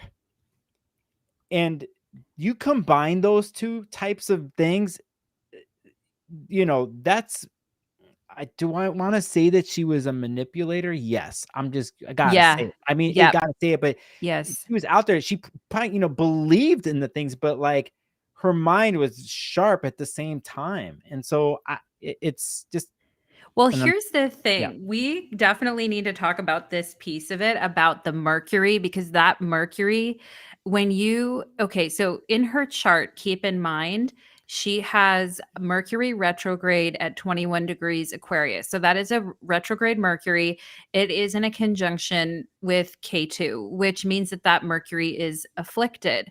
Now, Mary Kay Letourneau, she speaks like a baby sometimes, in like a very babyish kind of a voice, or like a very soft baby voice. But then when she starts, because the interesting thing about Mary Kay Letourneau is after she got out of prison, she was allowed, for some reason, I don't know why, but she was allowed to go work as a paralegal. And, becoming a paralegal, I think, was a way for her to understand her case from a legal perspective. So in interviews, she starts trotting out all these facts, but her logic is fundamentally flawed. And that's the K2 portion of it. And the Mercury retrograde in Aquarius, like, she is fronting in these interviews like she's this amazing legal mind of our century. But at the same time, she also asserts that she didn't know that hooking up with a 13-year-old was against the law. And so you can't both be a 21st century, legal eagle genius and also believe that, hooking up with a 13-year-old as an adult isn't illegal. And what's really funny is during her interview is she goes back and forth in between the legal the legal reasons and the moral reasons. And when the interviewer is trying to hit her on either side, she scrambles to the other side of it. Yeah. And that maneuvering that you're seeing, that she's doing is actually pretty genius in the way that she's dodging the answer, the way that she's maneuvering around. And I think it's very Mercury Jupiter, in the sense that Mercury Jupiter conjunctions can be amazing for politicians, teachers, philosophy majors, law, etc. Like Mercury Jupiter can be very strong for that. But when you throw K2 in the middle of it and have it all squaring Neptune, it is like airy. It's like she's a fairy princess just garbling things out of her mouth. And I mean, the interview was so hard to get through because it pained me. It pained me. It was crushing me. And as a matter of fact, he's in the interview, because that interview that you sent me. Yeah. Maybe while we're talking, I'll go find the link and put on chat. Yeah. Just if you dare to go there. But anyway, I like what you're saying here. Yes. But when we were talking, which chart was it you were talking about, the conviction date? What was it? Oh yeah, the date where she gets a really, really lax sentence and Jupiter's on her natal Jupiter. Yeah, because she made a deal Yes. that Yep. she was supposed to get 6.5, 7.5 years, and then she made a deal to do something because she had a kid in his kid Yes. in Yeah. prison, and then um but promised for change of sentence that she would never they would have no contact. So she Right. served out the smaller sentence, and then Sentence. like she came out, she came out of prison, and it was within days or whatever. They were meeting each other. Yep. They were back. And eventually we're kind of jumping around here. So like Yes. where should we go Yeah. to? Yeah. You're No, like, no, it's okay. We'll pull it in. yeah. So let me actually, because I do have a lot of things to say about that Mercury K2 conjunction, because I think it's a big problem in her chart in the sense that she does have some legal information. So when you hear her talk, like she's talking about strict liability in the law, and she's hitting the interviewer with these comments about strict liability in the law. But at the same time, her arguments are completely ridiculous. Now, keep in mind, K2 is the part of the snake that doesn't have a head. And K2 in our chart, wherever K2 is in our chart, it So shows just us. no, I don't mean to interrupt you. For Yeah. those, let's just point it out one Oh, more time. yeah. When she's Yeah. saying, and now it's saying K2, she's saying Yes. South Node. Yep. And when she's saying Rahu, it's North North Node, node. just for those who are watching who don't know. Okay. Yes. Yep. Sorry. So K2 is the south node. And wherever we have K2 in our natal chart is where we tend to reject outer realities. So it's like, okay, it's K2 is a little like Neptune. And when you see, the thing about Mercury is dual natured, and it can take on, as a planet, it takes on the energy of the Yeah. planets that it's with. Right. Mhm. So in that sense, we have an afflicted Mercury with K2 squaring Neptune. And of course, we have Jupiter in there. So she is talking about, she sounds like she's talking about the law. She's educated, strict liability, all these things she's bringing up.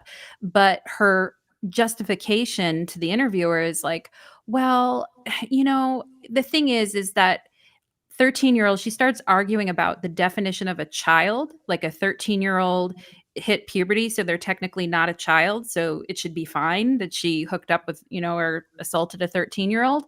And then the other thing she says is she says all 13-year-olds are trying to pursue and sleep with other 13-year-olds, or not all of them, but some of them are trying to pursue 13-year-olds and sleep with other 13 years old. So it should be totally fine what she did. Legally, Because she could part of me, be. part of me, still 13 years old. Right? Which Yeah, which anyway, is an illegal argument. That's not illegal. yeah. That's not in a, And I've seen you know some of what the I other mean? things talked about this because from other cultures, even bringing in stuff in the Philippines, saying back in the day that people were legally could wed or something like 12 or 13. It's weird. She Anyway, not is. to get You're soundtrack, right. No, she but I like, talks about that. yeah, I like what you said about this South Node here thing because what was the adjectives you gave to the South Node and what it can do? Because I have So, my yeah, so the south node in the chart is where we tend to reject outer realities. Okay, reject Yes. outer realities because Yes. the other ways to could talk about this to go into this is like,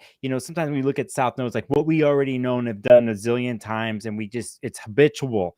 It's like you're just there, stuck, can't get out of it. You add that with the Mercury retrograde and the Jupiter, it's like quadruple down on this, betting, not betting on it, but like, Yeah. how it can just go there and she can't help it. And not only that, if you go to the ruler of all this with the Saturn and Aquarius here, and in a fixed sign, it's not gonna She's budge. never changed her You're not gonna story. change shit. Never changed shit, never changed You her get thrown in story. jail. You're not gonna, Yep. let me Doesn't stop here and say care. I want to say what's up to Kelly K in our chat with the super chat. Thank Uh, you, Kelly. Thank you, Kelly K. Pair character bowing down saying thank you. Oh, that's very cool. Thank you, Mwah. Kelly K. Thank you. Thank Um, you.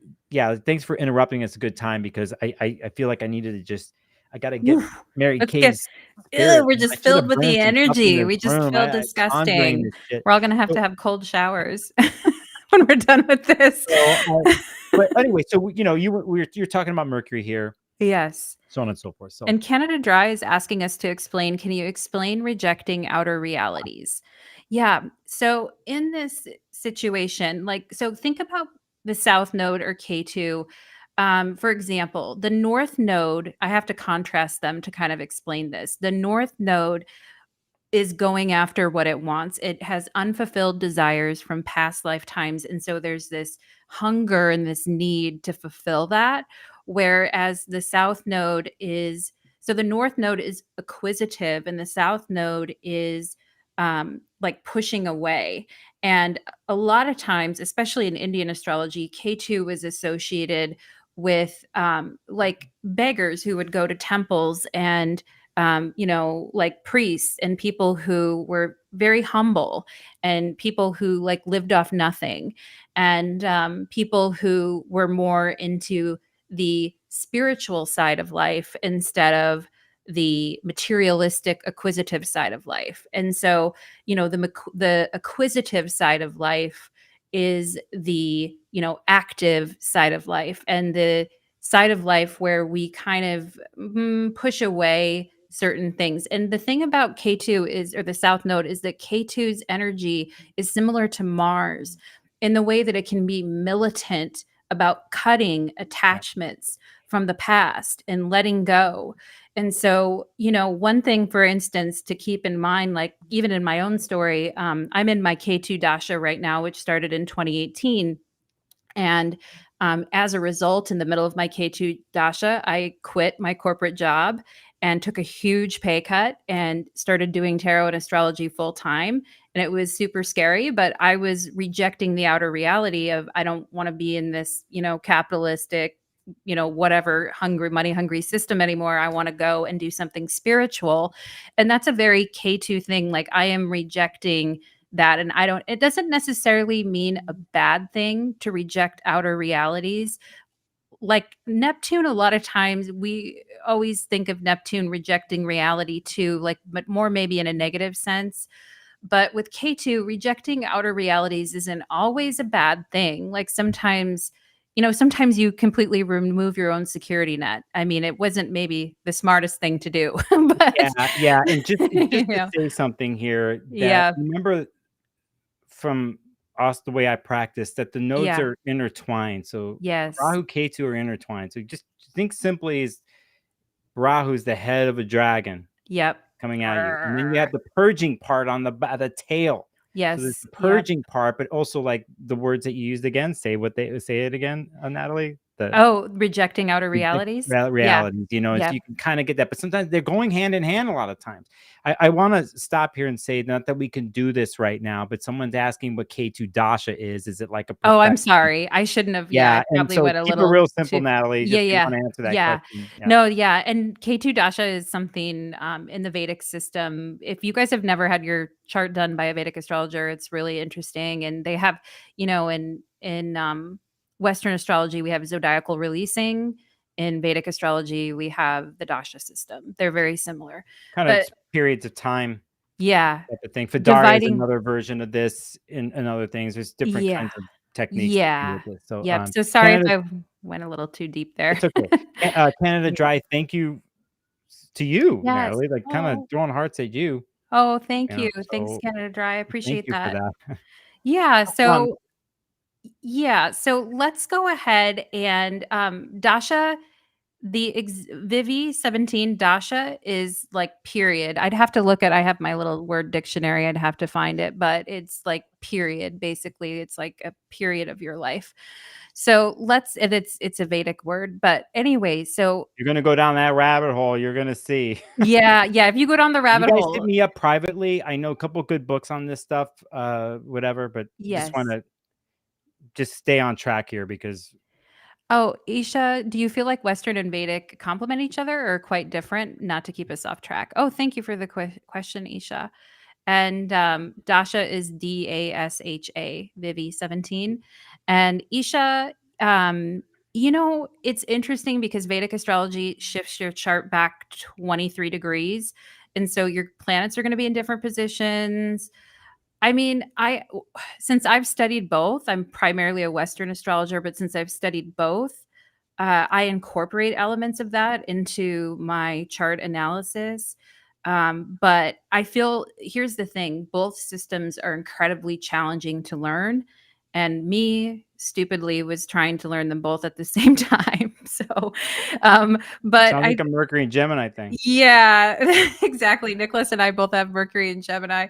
So I do feel that they can complement each other, Isha, and I feel like we have much to learn from the Indian astrologers. And I the problem is they have an unbroken tradition, and our tradition's a little more broken. But It's just a different thing. Think of the yeah, difference. Not gonna say one's better with the right. other, but just because we have to keep going, the thing I Yes. will say, if you're gonna do any kind of jumping into that world, start with Rahu Ketu, because I think it's actually very easy to take in and understand Yes. from the, and it's really good to know. Austin Coppock he's been studying Veda for a long time. If you notice on the podcast, him teaching, he's talking about Rahu Ketu all the time because he's bringing in more of the Eastern and the Indian way of looking at it, which I can really help get rid of, which I don't feel particularly not happy about it, into the more modern astrology, or partly parts of the evolutionary astrology way of looking at nodes. I'm not trying to diss on it because I know that's some of those systems. I Yeah. studied that. But if you want to get a more mythic, a more not so completely polarized view, or one's better than the other, one Right. isn't better than the other. They're linked. And so when you're looking at more the Indian way of it, they have the great ways of understanding that. And it doesn't fit the more Western American mind, and it opens your brain up to be looking at things that way. That's all I will say.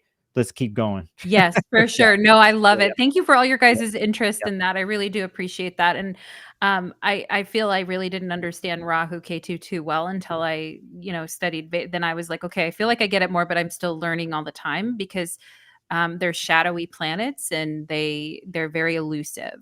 That's the thing in reality and in studying as well. But so K2, yes. So Mercury with K2, I think K2 is interesting because K2 in the seventh house can sometimes indicate dissatisfaction in relationships. It can also, with Mercury there too, we know Mercury takes on the nature of whatever planets it is in a conjunction with, and it's afflicting that Mercury, and is becoming kind of a deceptive energy that when she's trying to change, she's going back and forth on all these different and none of it makes any logical sense as we talked about. So let's get back into I want to show you guys, let's find some fun stuff. Okay, let's do some fun stuff. So my first thing is, so one thing, Mary Kay Letourneau was diagnosed with mental health issues. She was, diagnosed as bipolar during her trial. And her psychologist that was speaking up for her said that she had problems with impulse control, and she also had problems with, depressive episodes. But can you guys who are with us in the chat, do you see anything in the chart that indicates problems with impulse control in relationships, or just problems with impulse control in general, or depressive issues in general? Let's see what people think.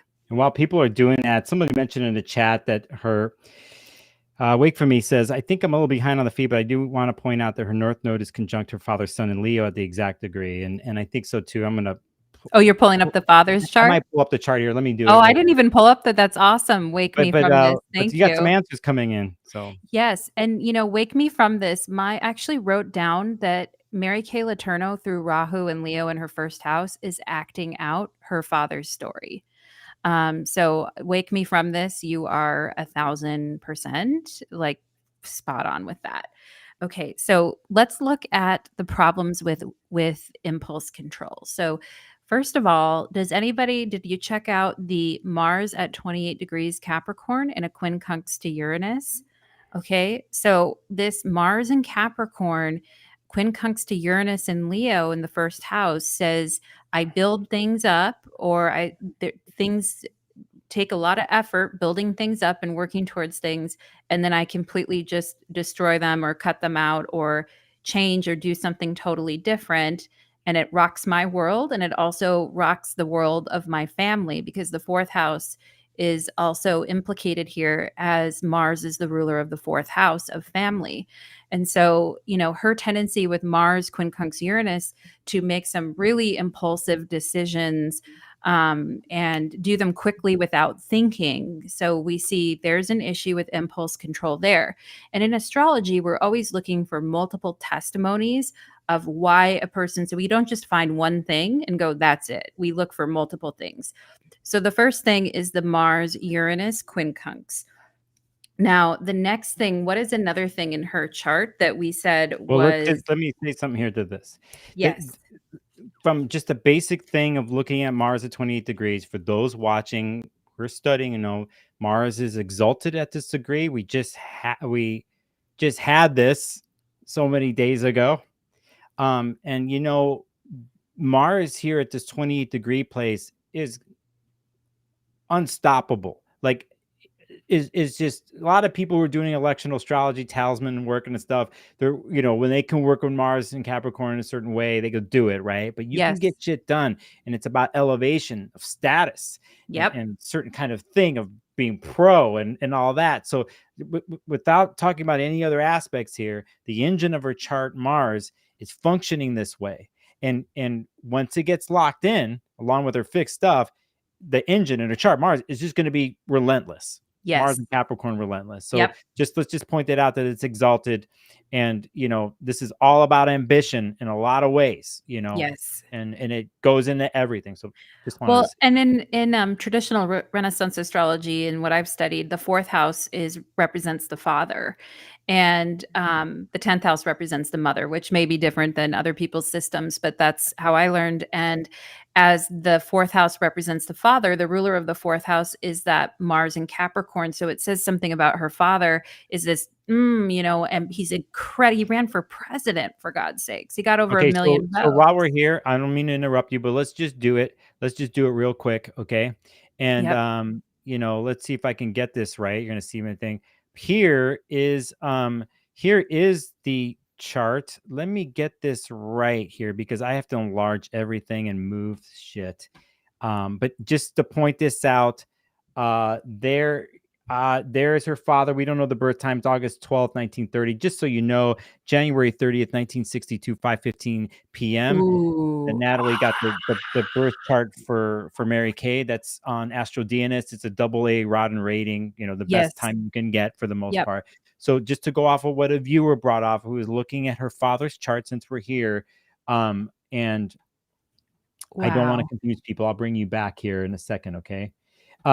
So there we go. Here, this person was mentioning that her father, who's on the outside of this chart at 19 degrees, is conjunct the node here, North Node, which we've talked about, Rahu Ketu here. And so Yes, just and that you go ahead. guys, and that is actually crazy. I'm so glad somebody found that. Kudos to you, whoever looked that up, because in my notes, I actually wrote down that she is acting out her father's story in her chart by having that Rahu rising and then the sun representing the father, and the fact that he is actually a Leo sun and it's conjuncting her the nodes of her fate. Wow, you guys. Yeah. This is a And huge indication about the insanity of astrology and how yeah. amazing it And is. just to say, it was Wake Me From This was the person who brought this up.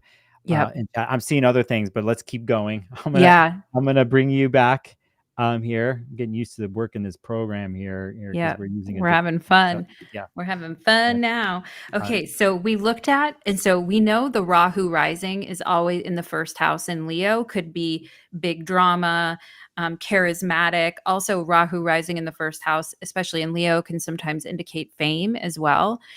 So we see, but it can make someone very impulsive, and Rahu is essentially the color of smoke and represents illusion as well. And so, but it is like going after what you want without thinking about it or really digesting your experiences.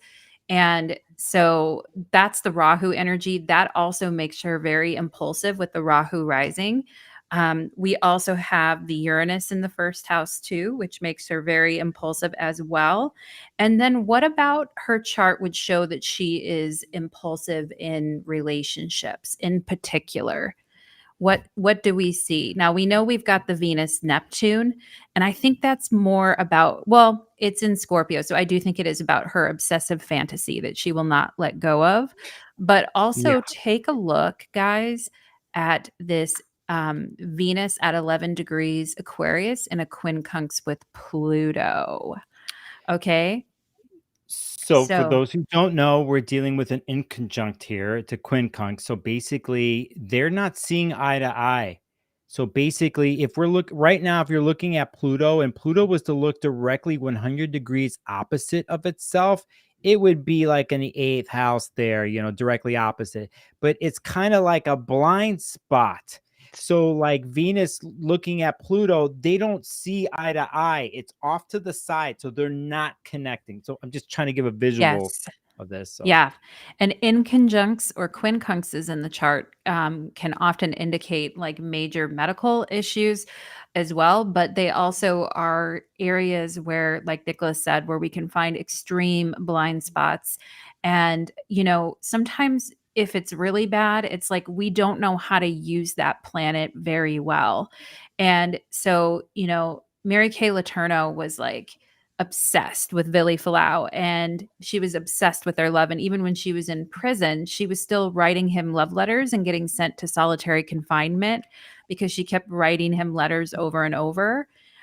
So she just wasn't, she's relentless, and also as a, you know, in my client practice, I have seen, Venus, quincunx, Pluto, and oftentimes that sometimes when people have that really tightly in their chart like that, it can indicate, a story of unfortunately, sexual assault and things like that. you're But taking if one.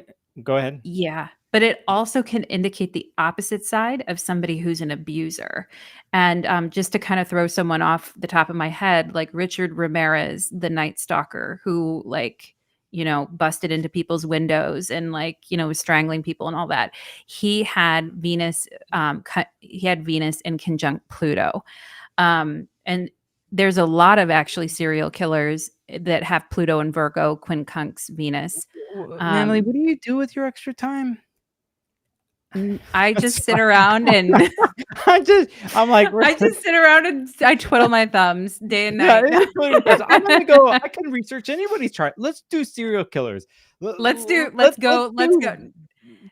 So, Next time we're and I'm going talking straight shit up. right now, but Yeah. because I already know this about you. But also let's bring up the thing about Pluto. A Yeah. lot of times too, we're dealing with subconscious stuff from the more modern point of view, and if it's not connecting with the Venus here, she's playing out stuff, Pluto Venus stuff. And now listen, it for instance, this weekend we're gonna have Pluto Venus happen, Yes. right? Yeah. Now we could take this a bunch of different ways, but typically lately the conversation has come up of more of the myth of Hades and Persephone, right? And so, Yes. depending on how you take the myth, right? Hades kidnapped and raped Persephone. I mean, Yes. there's Yeah. that. Now, there's other ways of looking at this. There is a different ways of people have looked at that story because it's complex. But on the basic level here, you do have a Pluto Venus connection here that is, in this case, it's Yeah. literally in Yeah. charge. That's second degree rape. I mean, it's like Yes, it I just need to is. point that Yeah. out that with Pluto Venus, there's a thing about control and Yes. manipulation in a Yep. relationship, right? And Yep. owning you. I own you. You? You know, Yes. you're You know what mine. she said to him in a Yeah. letter? She said, if you from jail, she wrote him and wrote him a letter and said, if you hook up with any other girls while I'm in prison, I will castrate you. Not An surprised. inch for each girl, an inch for each girl is what she said. And now, when she was doing an interview later, she was like, "Oh, I was joking. I was joking." But but yeah, I mean, and even I listened to a body language expert analyze their interview, and the body language expert was pointing out, her eyebrow, this, that, here and there, and was saying that she likes control. And you can tell because in the video with him, she turns to him multiple times and says, "Who is the boss? Who is the boss?" Yep.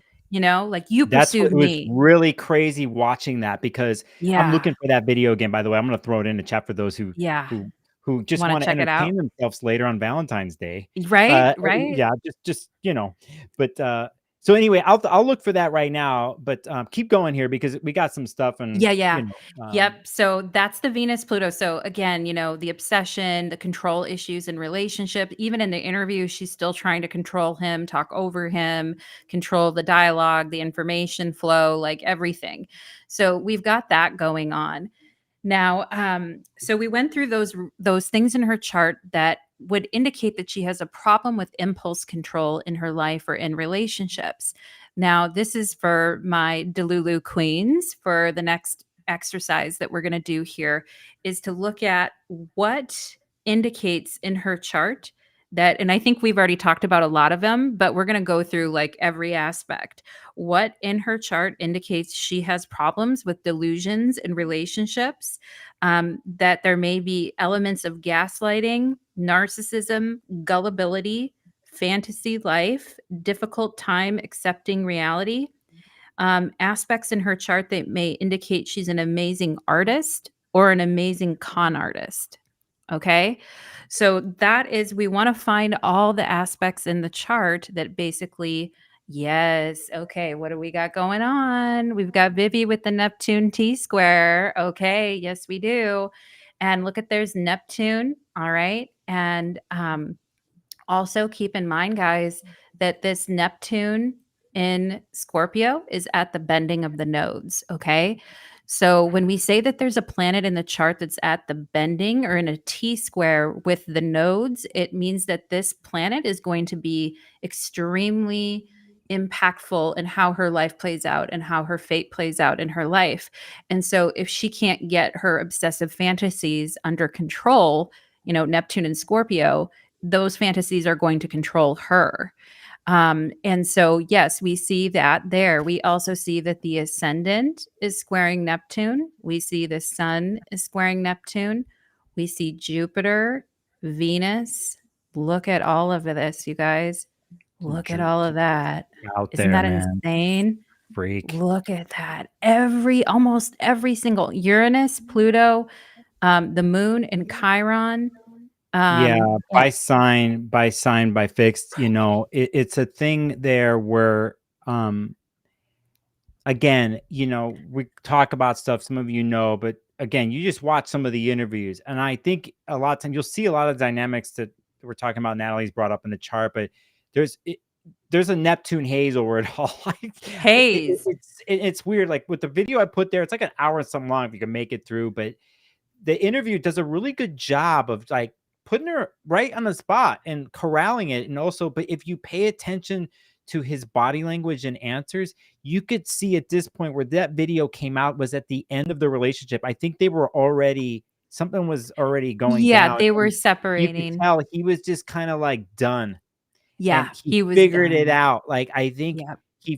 after everything they've been through, you could see that he was just saying stuff, but he was, what's the word? Disassociated? I don't know. Like, there's kind of like, Definitely. Like there's total gaslighting that's actually happening in real time. in Um, real time. That's in what it real is. time in the interview, and she turns to Yep. him, "Who pursued who? Who's the boss? Who's the?" She's like, I and he's said like, that. I don't remember that. "That I don't remember that. I I didn't don't say remember that. that." Like stuff like that. So, but yeah, he's even says it and stuff. So, okay. Anyway.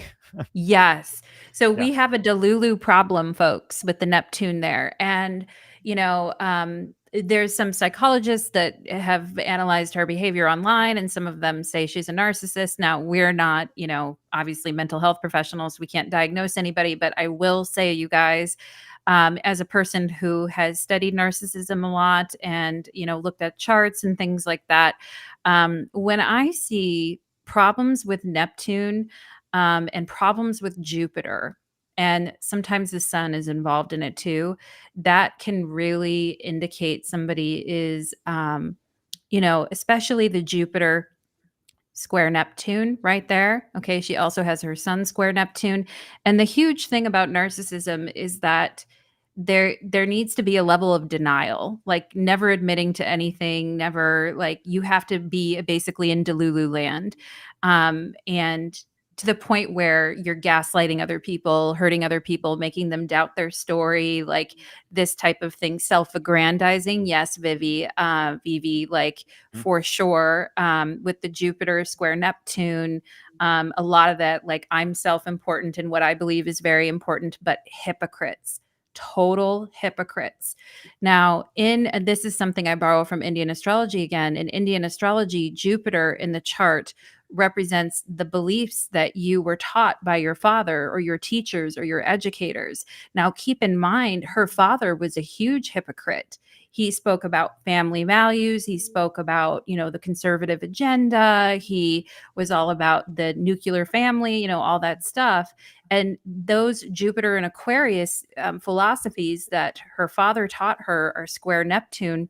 And sometimes when we see that Jupiter square Neptune, we can see somebody who has very hypocritical, very beliefs that they change to fit whatever story they're having.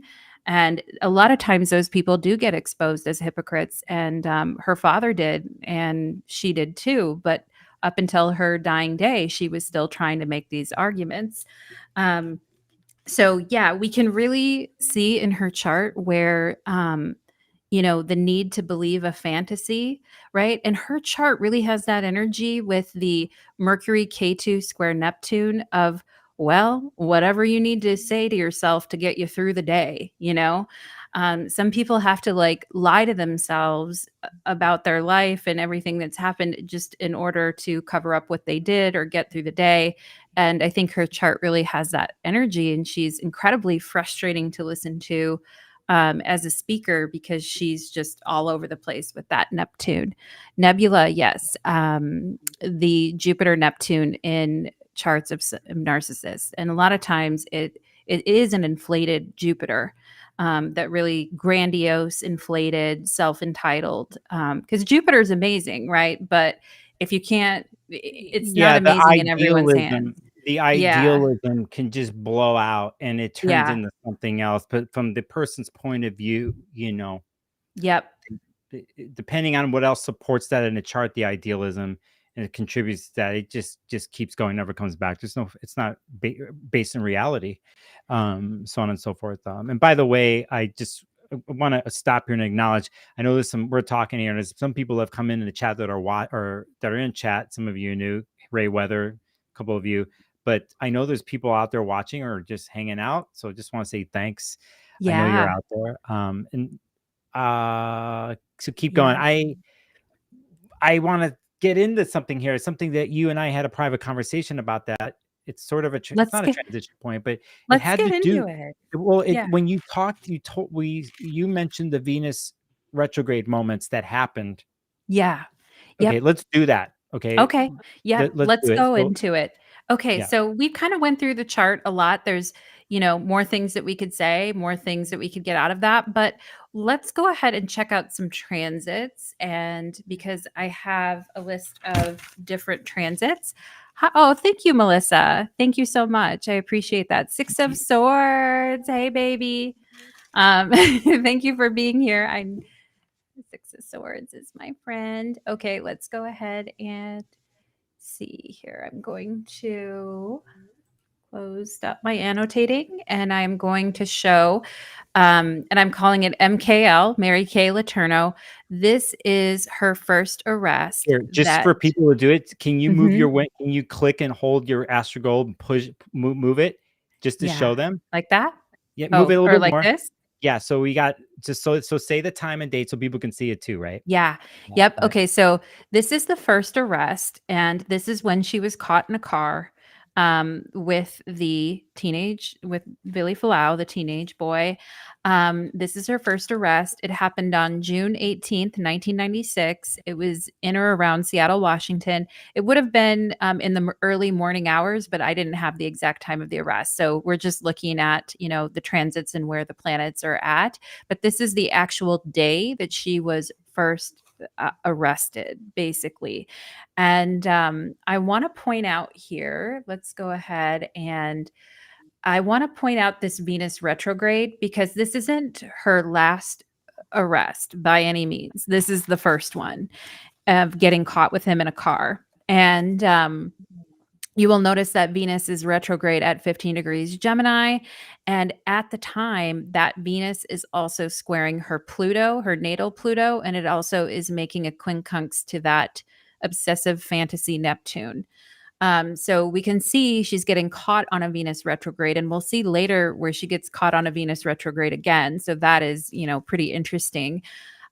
But let's take a look at this chart. I'm just going to pull my notes Yeah, because that Venus, and that transiting Venus on that day in Gemini, all those Gemini planets too. You got to yeah. remember they're trining all her Aquarius planets and Now, connecting with her Leo rising too, but by sextile. yes. Yeah. So you have this anyway. No, you're right. Yep. That's important too because I she could keep actually going about this, but yeah. keep going No, no, because no, no, no. I'm sorry. I interrupted. Go ahead. no. Go ahead. Go. Just keep Okay. going.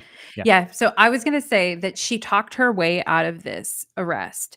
Now, that's very Gemini. Like she ended up, so they got arrested. It was, late in the evening. They were by this pier. An officer knocked on the window. She told him exactly what to do: lay down, pretend like you're sleeping, and I'm just taking you home. They called Billy Falau's mother, who was like, "Oh yeah, that's his teacher." She was working. She was a single mom and working, so she's like, "Yeah, that's his teacher." She's bringing him home, even though it was late at night. She didn't really bat an eye. So she told Billy what to do, like lay back, don't do anything. She talked to the officer. The officer called Billy's mother, and he was like, "Oh no, it's fine." And so she ended up not getting busted. Sorry, I called it first arrest, but it wasn't really an arrest. It was basically her getting like the cops finding her with steamy windows by a pier. And okay, yeah, Sparkles of Gold, Nicholas, go ahead with you said 27 Taurus Somebody was asking necessary. in the chat, so I'm just Oh, answering. okay. Yeah, Oh, keep going. okay. Yeah. All right. So anyway, so she basically like talks her way out of getting arrested. I called it first arrest, but she doesn't actually get arrested until later. When somebody finds her husband finds love letters that she wrote to him, and they find out that she's like 6 months pregnant with his child. And one of his family members like reports her to the police. So it's not really her first arrest, but it's her first, like the police are on her starting at this point. Okay, so let me say this. Mhm. Okay, Mhm. so off Wikipedia, they found her in a car at a marina. She was seen jumping into the front seat while he pretended to sleep in the back. She and how do you say his last name, or what should we call his first name? Falau? Yeah, Billy Falau? Falau Yeah. provided false names when asked for identification, and Falau lied about his age, saying he was 18. He said that no touching had taken place, and Letourneau said she and her husband had gotten into an argument, and Falau, who she said was a family friend who had been staying with Mhm. them that night, witnessed the argument and ran away upset. She said she left to find him. They were taken to a police station where Falau's mother was called. The mother was asked what should be done. She said to return Falau to Letourneau. Yep. She later said that if the police had alerted her to the fact that Letourneau had lied about Falau's age and what had occurred in the car, she would not have allowed her son to go back. Anyway, Yep. just want to say that. Yeah. Thank you. Yeah, that is important. So she talks her way out of it. And Vili Falau, his mother was, a single mom. She was like worked at a bakery at odd hours, and, she was gone all the time. And so it was kind of a do it yourself type of childhood that he had. And he was also from another country. And I don't know if he was first generation or his mother was first generation, but I think maybe his mother was first generation. But she kind of just, it seemed like a hardworking single mom. She just kind of went along with it. And so she didn't really raise an eyebrow. But what's interesting too about this day, look at where transiting Pluto is at, you guys. We have Pluto in Sagittarius, and Pluto was in Sagittarius in the late 90s. And you can see that, yeah, SG, all this started from a dare. His friends dared him to hit on her, and he did it. Yeah, exactly. Yep. And You open that basic, door, man. Let's just listen. It's not proof, okay? But yeah, he yeah. he he wouldn't have hit on her, and her friends told her if there wasn't the opportunity or the door. Well, You're that young. You're you even know you can project and have a crush on your teacher. a lot of people have crushes on their Yeah, teachers, I know. I but did. I think of one particular yeah, teacher I had a crush on. I gotta go yeah, find her. I'm just joking. So yeah. she's in her 70s, probably right at this point or more. Yeah.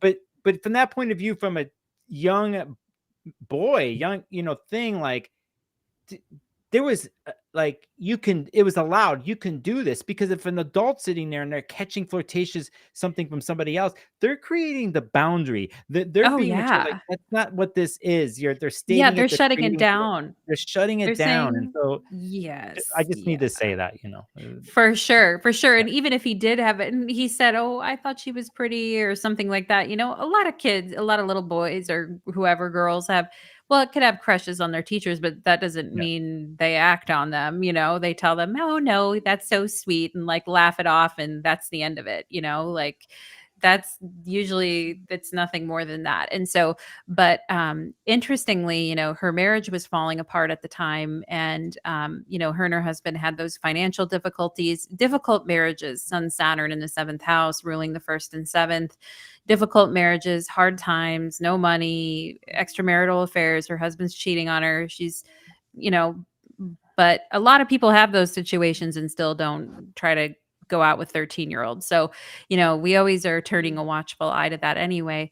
But this is interesting with the Pluto, because you can see Pluto at 1 degree Sagittarius is starting to just harsh out her moon, is grind on that moon.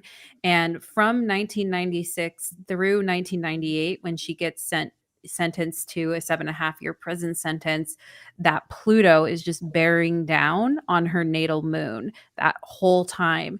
And keep in mind, she had 2 children during this entire time with Billy Falau, who she had one of them in prison, and then she had the other one before she went into prison.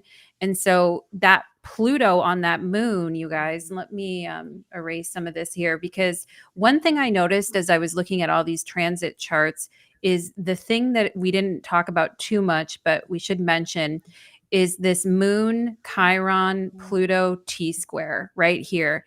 And every time this moon Pluto Chiron T square is getting triggered, it's during this time. And keep in mind, she had 4 children of her own already that she essentially abandoned to go be with a 13-year-old.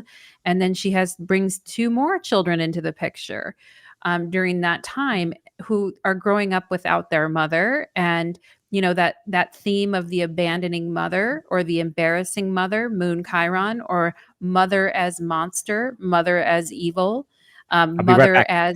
Mhm. Mother as destroyer of the family, like all of those things are coming into play.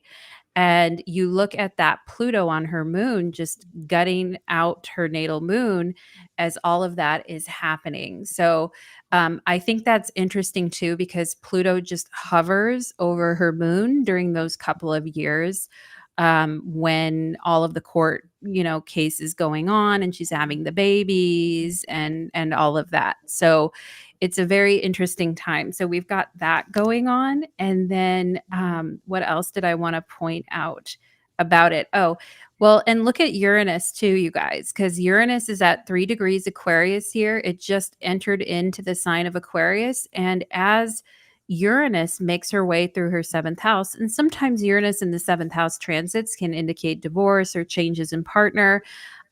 As Uranus is going through her seventh house, when it hits her Jupiter in 1999, her and her husband officially divorce, her first husband. And so she's got this huge thing going on with the Uranus in her seventh house. We can also see Neptune is right on that Mars. And, her ability to be evasive and hide her criminal behavior and talk her way out of it. And all of that was definitely coming up in this transit chart. Yes. And Lisa, you're right. Mars is the out-of-sect malefic. And we'll see this Mars getting triggered a little bit later on her death, big time, as the out-of-sect malefic. But yeah, so it's a fascinating chart, and we can see Pluto just grinding away on that moon. We see Uranus making its way. Neptune is also going to be making its way through her seventh house as well. And incidentally, she ends up getting married in 2005 to Vili Falau when that Neptune has reached Jupiter. So once Neptune in Of course it does. Aquarius, Of course, yeah, it's like yes, let's Neptune it up more to let's make do it it even more. seem like reality. Let's go I, crazy, right? I'm I got a lot of energy surging through me the last 48 hours, and I'm trying to channel it, but like watching this videos and the recap the last 2 days of her and watching her talk, it just not only It creeped get me out, Yeah. but it pissed me off Yep. because for me, whenever I see people thinking they're pulling a fast one on me, Yep. like, they're talking to me a certain way, and I'm like, "I see right through you. Like, you're messing with a Yeah. Mercury and Gemini. Like, don't fuck with me. I got Pluto square my sun. There's a lot of other stuff in my chart. I'm not right all the time, but I'm reading it like da da da. And so when I'm seeing the interviews and the thing, she's just like on stage thinking she's pulling a fast one the whole time, and it's like we all see it. Like it's a double, triple down. So anyway, when I look at something like Yes. this with this Neptune thing on the marriage, it's kind of like going how far can I go all in? And Right. for me, it's effing whacked. I hope Yes. the dude has a therapist, and he does. And can I do something here really quick? Yes, Can, go can for I it. do something? I Yeah. um and I have to this isn't going to be the best thing, but while you've been talking, is that my screen? That is. And then okay, so we don't know Billy's birth time, right? But we Right, we pretty don't. much know. I just want to show you this. So we don't know, but here he is on the outside, right? He's June 26, Gemini. 1983. Is he Gemini? There's but look where his Mm. Venus is. Oh It's my freaking, I can't believe we didn't look at this before gosh. because there's her dad, the son, right? Yes. And then here's this. And Yep. I'm like, it's just wild to me. Uh, Yeah. and remember when we look at this stuff here, Leo stuff, anything transiting like the father and stuff, it's also hitting all the Aquarius stuff in the chart, right? It's not Yes, just for on the node sure. and all that, but it's doing its Venus is thing, right. and even squaring, parts of the other fixed parts of the chart. But I just want to show that, to you all. And, he's got a North Node Mars, something going on here. But the other thing I want to show you is this. I mean, when we're talking is here is let me get this straight. I'm not looking at the there. Let's do here. And then is here. And this Uranus is right on her moon. And so if Yeah. we were to take the perversion and fucked upness of it all, I could see like on his world and connecting with her, like how it happens, Yeah. the conduits, right? Like how they're connecting. But Uranus and Jupiter on the moon, and then it's opposite, by sign, some of the Gemini stuff here. But his Mercury in Gemini 19 connects with her Mercury. Like Yeah. and I know this is a Gemini and dealing with Aquarius stuff too. They speak a secret language. It's like an air language. I talk about this all the time. Yeah. Gemini and Aquarius, and it's different from Gemini Libra My way. Libra. Yeah, yeah. I know this very well because I have it in my chart, but I know with other Aquarians that there's this like secret language antenna psychic mind meld thing that Yep. happens. And so I'm just showing this to be he's the victim. Yeah. And whatever, from just a point of view of like even in his mind connecting with her and it somehow making it legit in his mind, they were connected in ways, right? So Yes, they it's weird. were. Now, and something else I want to say to this before you go into the next Venus chart, retrograde chart, Yeah. right? Yep.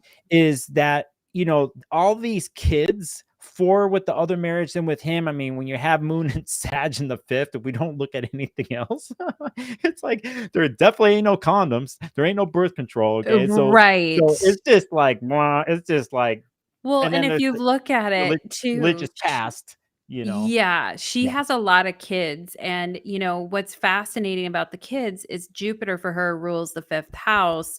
Jupiter is in her seventh house of partnership, Huh? which is in a conjunction with K2.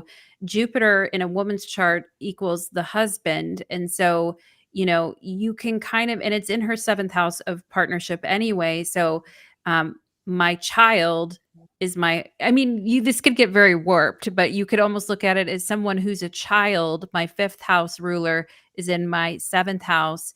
Um, someone who is, my child or my child's age or a child is in my seventh house in a conjunction with K2, the past life planet. And weirdly could say something about how a child is like a partner to her, or a child becomes a partner to her. And what Right. This yeah. this is where it's fucked up. And not only that, somebody's asking in chat, like Vivi says, so then like what was this whole situation fulfilling him karmically? So if we're gonna talk about karma, I don't want to get into that No, per no, se. no. I But don't think that's for in up one us sense, to his say. Venus, Yeah. she's elevating his Venus. So in one sense, if we just look at it, we're not thinking how Yeah. fucked up it all is, but she is paying attention to his Venus and Yeah. she knows how to do it. You're the one, you're this thing. She elevates him, or Sim. tries, Yeah. or it seems that way, right? Yes. And so, Yep. like, if you're a young boy, you don't fucking know. It's so fucking creeped out. No. The more we talk about this and go The there and we more try to creeped like out it logically do it, gets. it's like Yeah. I ah. Yeah, and I don't think we Anyway, can say, yeah. I don't think we can say if this situation was fulfilling for him, karmically, just 'cause I don't know. I mean, Yeah, I don't know if I can't. astrologers can I'm not say making that. that call. I'm Yeah, not I going don't to think we even can say make that. that judgment. I don't. Yeah. I think karmically, I'm not going to go there. And by the way, for those who know me or my clients watching, I never Yeah. talk about karma in my sessions or on YouTube. Do I believe in certain things too? But I don't use it in my practice. I used to back in the day, but I don't, because it starts playing God, goddess, and going beyond things that I don't know. And I do not like to play that. That is me. Now, if you're coming Yeah. from the Indian perspective, it is part of the culture and system, and they have a history of explaining this. So if you're going to You're go right. that way, know that it has a basis in history, that I'm not going to take the new age Yeah, version of it. It's exactly. 10% of it, which Yeah. happened in the late 20th century with Mhm. astrology, and do past life notes. Listen, I'm not getting on anybody's case if they're doing evolutionary astrology, whatever. I did that. I know what that is. I love Yeah. some of the stuff that brings. I'm just Yep. not that astrologer. So I don't want to talk karmically. And it's like, for me, Yeah. it just gets into like some Yeah, shady Vivi, zones. and sorry, Vivi, we didn't mean to We're not, call it your yeah, we're not question or dissing anything on you. either. I'm sorry, Yeah, V. Don't want to do. yeah, definitely I not. answered it Yep. because I knew what you were alluding to, right? I knew what you Yes. were saying, but I also Yeah. want to be clear for me, right? Just clear So about how you approach that. And in Vedic it's a astrology good or Indian question, though. astrology, the whole chart is indicating our karma. So it's not just K2, it's not just, the south node or whatever. It's the whole chart indicates our karma. And so that really brings it into focus. And in Vedic astrology, there's like 4 or 5 different types of karma you're incurring in this lifetime that's automatic, karma that you can change, karma that you can't change. I mean, it's a very complicated system. And so in the Western culture, there may not be as much emphasis This in is talking about that this is really either. good that this came up, and I'm glad that Yeah. you said those words to answer, Yeah. because I we knew what you were talking about, but Yeah. I think it's important to differentiate and to be Right. clear. And I have a different way Yeah. of practicing. Natalie does too. I could say, because Hmm. Natalie's been studying another thing, she could speak more to it in that sense, that I could speak to it, but it's not Yeah. my thing, right? I don't really, yeah. I mean, I think it's hard too because I don't feel like any of us, I mean, anybody who's saying they know why good things or why bad things happen to good people, anybody who, I mean, your chart will show you something that happens, right? I mean, the astrologer can read what's happening, but we don't. A lot of times my friends will ask me that. They'll be like, "Well, what about, explain divine timing to me?" And I'm like, I don't fucking know. Like I don't know. I mean, was it divine? Like, I mean, you could have a 50-hour conversation about that, but the It's point is yeah, we're all just rapping and about it because none of us have died. We don't know yeah, what the because afterlife is. yeah, because and then especially and the reason why if I seemed very forward here just now, is Yeah. because we're dealing with a rape, honestly, an Yeah, assault. yeah. So for me, it's Exactly. like that. Yeah. For me, that is first and foremost what Yes. this is. And happy Valentine's Day. Happy Um, Valentine's Day, lover but bears. let's just reiterate, because it's very easy for us you and I, Yeah. Natalie, to talk about this chart, and we got some very smart. We got all these people in chat. I know watching and not chatting. You're Yeah. all astrologers. You're doing it, and you got some amazing comments here. And then the question that she asked, which is a really good one, led us Yep. to this point. But let's just be clear. Yes, This is right. a fucking dark ass fucked up situation. Yeah, And it is. and I don't want to lose that. I don't want to find reasoning, even though Right. I am the one who initiate putting the buy wheel. I took it off, by the way. Let me go back to it really quick. Of like, oh, I just to see from the astrological point of view how their charts are connecting. But we have to remember what this is all about, right? Well, and And I wanna and actually mention quick, if I can, for 5 minutes and talk yeah, about her children's pain just for a moment, because she sure. does have 6 children, 4 from her first husband and 2 from Billy. Now, I can't, I don't know any of her children. I can't speak to their stories, but when I look at her chart, let me share the Okay, let's which one you want to do? see. Yours? Your screen? Yeah. Uh-huh. Yep. One thing that I feel too, I feel it in my soul to speak up for, to the extent that I can, to speak up for children who have, been through narcissistic abuse and been through abusive childhoods, when they didn't have a parent to protect them. Like, the thing that really bothers me about her chart is the ruler of this fifth house. The fifth house represents children in astrology, and the ruler of the fifth is Jupiter. If we see that Jupiter is in the seventh house, okay, but it's square this Neptune, which makes me feel like she never acknowledged her children's pain, or she never, like, when it came to her children. And she talked about this in one of her interviews, how she didn't want to touch on the pain of her children while she was in prison, which I get. Maybe it would have driven her down a rabbit hole of, self-loathing and depression or whatever, assuming she's a normal person with empathy. But what bothers me about this chart is how little she cared about the feelings of her current 4 children that she had, and then the new ones that she was bringing into the world.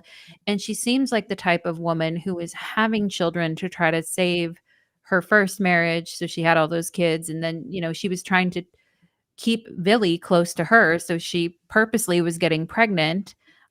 She's 34, he's 13. He might not even know anything about contraception. And, certainly as a 34-year-old, I mean, come on now. So, there's something within me that thinks that she did that in order to trap him into a life with her, because she knew he wasn't going to abandon his own children. Look at, when you see him talk, he seems very, he's had a very hard life, but he seems very earnest about his life and taking care of his children. And Yeah, and he so, also comes from a culture of that too because of his yes, blood his makeup and his background. background, Yeah. his American Samoan. Yeah. So that really bothers me when I look at the chart, because I feel like she's never acknowledged her children's pain, and she never takes any responsibility for her children's pain. And that's why I think she is a straight up abuser. So, Yeah. Okay. So let me just do a quick. I know I dropped the Wikipedia link in there. If you don't know, you yep. can look at the timeline because we have the chart up here when she first got arrested, right? Yep. And so then here, like if we look, she got released from prison because she made the deal never to contact. So he was 21 when she came out of prison. He persuaded the court to reverse the no contact order. They got Yes. married May 20th, 2005. Anyway, maybe let's not do the second Venus chart, but should we just jump to the death chart? But Yeah, um, let's just say we're really 2 hours quick. 22 in Yeah, here. Yeah. yeah, all we're gonna Um, do, let's wrap it, and let's just yeah. say the date she first originally got only a 3-month jail sentence plus probation. Like, that was what she originally got. And on that day that she got that super lax sentence, Jupiter transiting Jupiter was on her natal Jupiter to the freaking minute, guys. Mhm. And so Jupiter was giving her a big, hall pass there, but like Nicholas said earlier, she just ended up, right after she got out of that 3-month period, she ended up right back in prison. And Yeah, let me say this part. Through a plea agreement, her sentence was reduced to 6 months, 3 of which were suspended in county jail, 3 years after of sex offender treatment. She was not required initially to register as a sex offender. As part of her agreement, she could not contact him or her 5 children, or have contact with any minors. She became the subject of international tabloid scandal. We know that. Experienced symptoms of mental health yep. stuff. On the 3rd of February 98, 2 weeks after completing her jail sentence, she was found by police in a car. I guess you should pull this chart up since I'm saying Yes. it. Yes. No, this is the Yeah. February 3rd, 1998, 2 weeks after completing her jail sentence, Laterna was found by police in a car near her home. Initially said she was alone in the car. How do you say his name again? Billy Falau. Falau. She and Yep. Falau provided false names when asked for ID. Yep. Although it was reported that intercourse had occurred in the car, he told detective they just kissed and frequently, and he also reported that he touched Laterna on the thigh, but no intercourse occurred. So Yeah. they met a couple. There's evidence they met a couple times since she came out of jail. When she was arrested, there was $6,200 in cash on her, baby clothes, and a passport in the car. They were gonna try to leave the country or something, and Some shit. yeah. I won't read that. Anyway, in 98 of February, the judge revoked Laterna's plea agreement and reinstated the prison sentence of 7.5 years. And I'll just stop there if you want to pull the chart up. And let's breeze through this one quick so Yep, we can go we'll to the death breeze. one. We'll go straight to the death one. We're Yeah. like 2.5 hours So in. yeah. So this is, remember how you guys, when we showed you before, when she got caught in the car with him and Venus was retrograde in Gemini, now she gets caught with him in the car again and Venus is retrograde in Capricorn. So we have another Venus retrograde. Also look at that Jupiter in Aquarius. Now before, when she got the 3-month sentence and got off really easy, Jupiter transiting Jupiter was making a conjunction with her natal Jupiter. But now as she gets arrested for the second time in violation of the no contact order, Jupiter is at 29 degrees Aquarius. And a couple days later, after she gets caught by the police, Jupiter moves into Pisces and her luck runs out and she is having to serve her full 7.5 year sentence. And her plea bargain is thrown out the window and she violated basically. The judge said, you wasted the opportunity. Jupiter conjunction Jupiter, transiting Jupiter that we saw earlier. You wasted the opportunity. Jupiter moved out of her 7th house and moved off of all her Aquarius planets. Her luck ran out and now she's got to go to prison for a long time. In October 16th of 1998, she gave birth to her second daughter in prison. Their second daughter. Just we need to say that. And there's a lot of other stuff you can read about the books they published in the Wikipedia that I threw in. And anyway, so SG, this is a day chart because the sun is above the horizon. And so Mars is going to be the out of sign malefic and Jupiter is going to be the most benefic in the chart, just to answer your question. Now let's go ahead and while you pull up that chart, I'm going to fill them in. They've done a bunch of interviews. You can read this stuff on Wikipedia. On May 19th or May 9th, 2017, after 12 years of marriage, Falau filed for separation from Laterna, but he later withdrew the filing. As of April 2018, he was working in a home improvement store, was a professional DJ, while she worked as a legal assistant. They finalized legal separation August 2019. Earlier in the marriage, Falau said he was not a victim and he was unashamed of the relationship. And then, according to some People magazine article in 2020, a source close to him says that he sees things clearly now and realizes this wasn't a healthy relationship from the start. Oh, I don't know. That's a lot of whatever. Okay. So, it's a lot. All right. So now we've come to this bitter end here, folks. But anyway, so on July 6th of 2020, Mary Kay Letourneau succumbed to colon cancer, stage 4 colon cancer, and passed away, left all of her estate to Billy Falau. They were technically not together at the time, but he was there at her bedside as she passed away. And one thing that immediately struck me about this chart is, and as SG was mentioning, Mars in Capricorn is the out of sect malefic, and therefore it's going to make the most difficult planet in the chart, even though it's exalted. But on her death, basically Saturn in Capricorn was riding right up on that Mars, and Pluto was also right up on her Mars as well too. And those would have been both long-term transits that would have been happening, going back and forth over that Mars as she fell ill and eventually passed. We're talking Yeah. about this while Venus is in Capricorn at 28, 29 degrees. Right? Hate to Yeah. say this. Mars just did that a couple days ago. Uh, Yeah. but yeah. And Yeah. you Yeah. know, that's some creepy videos I watched. Even the May, December, Mm.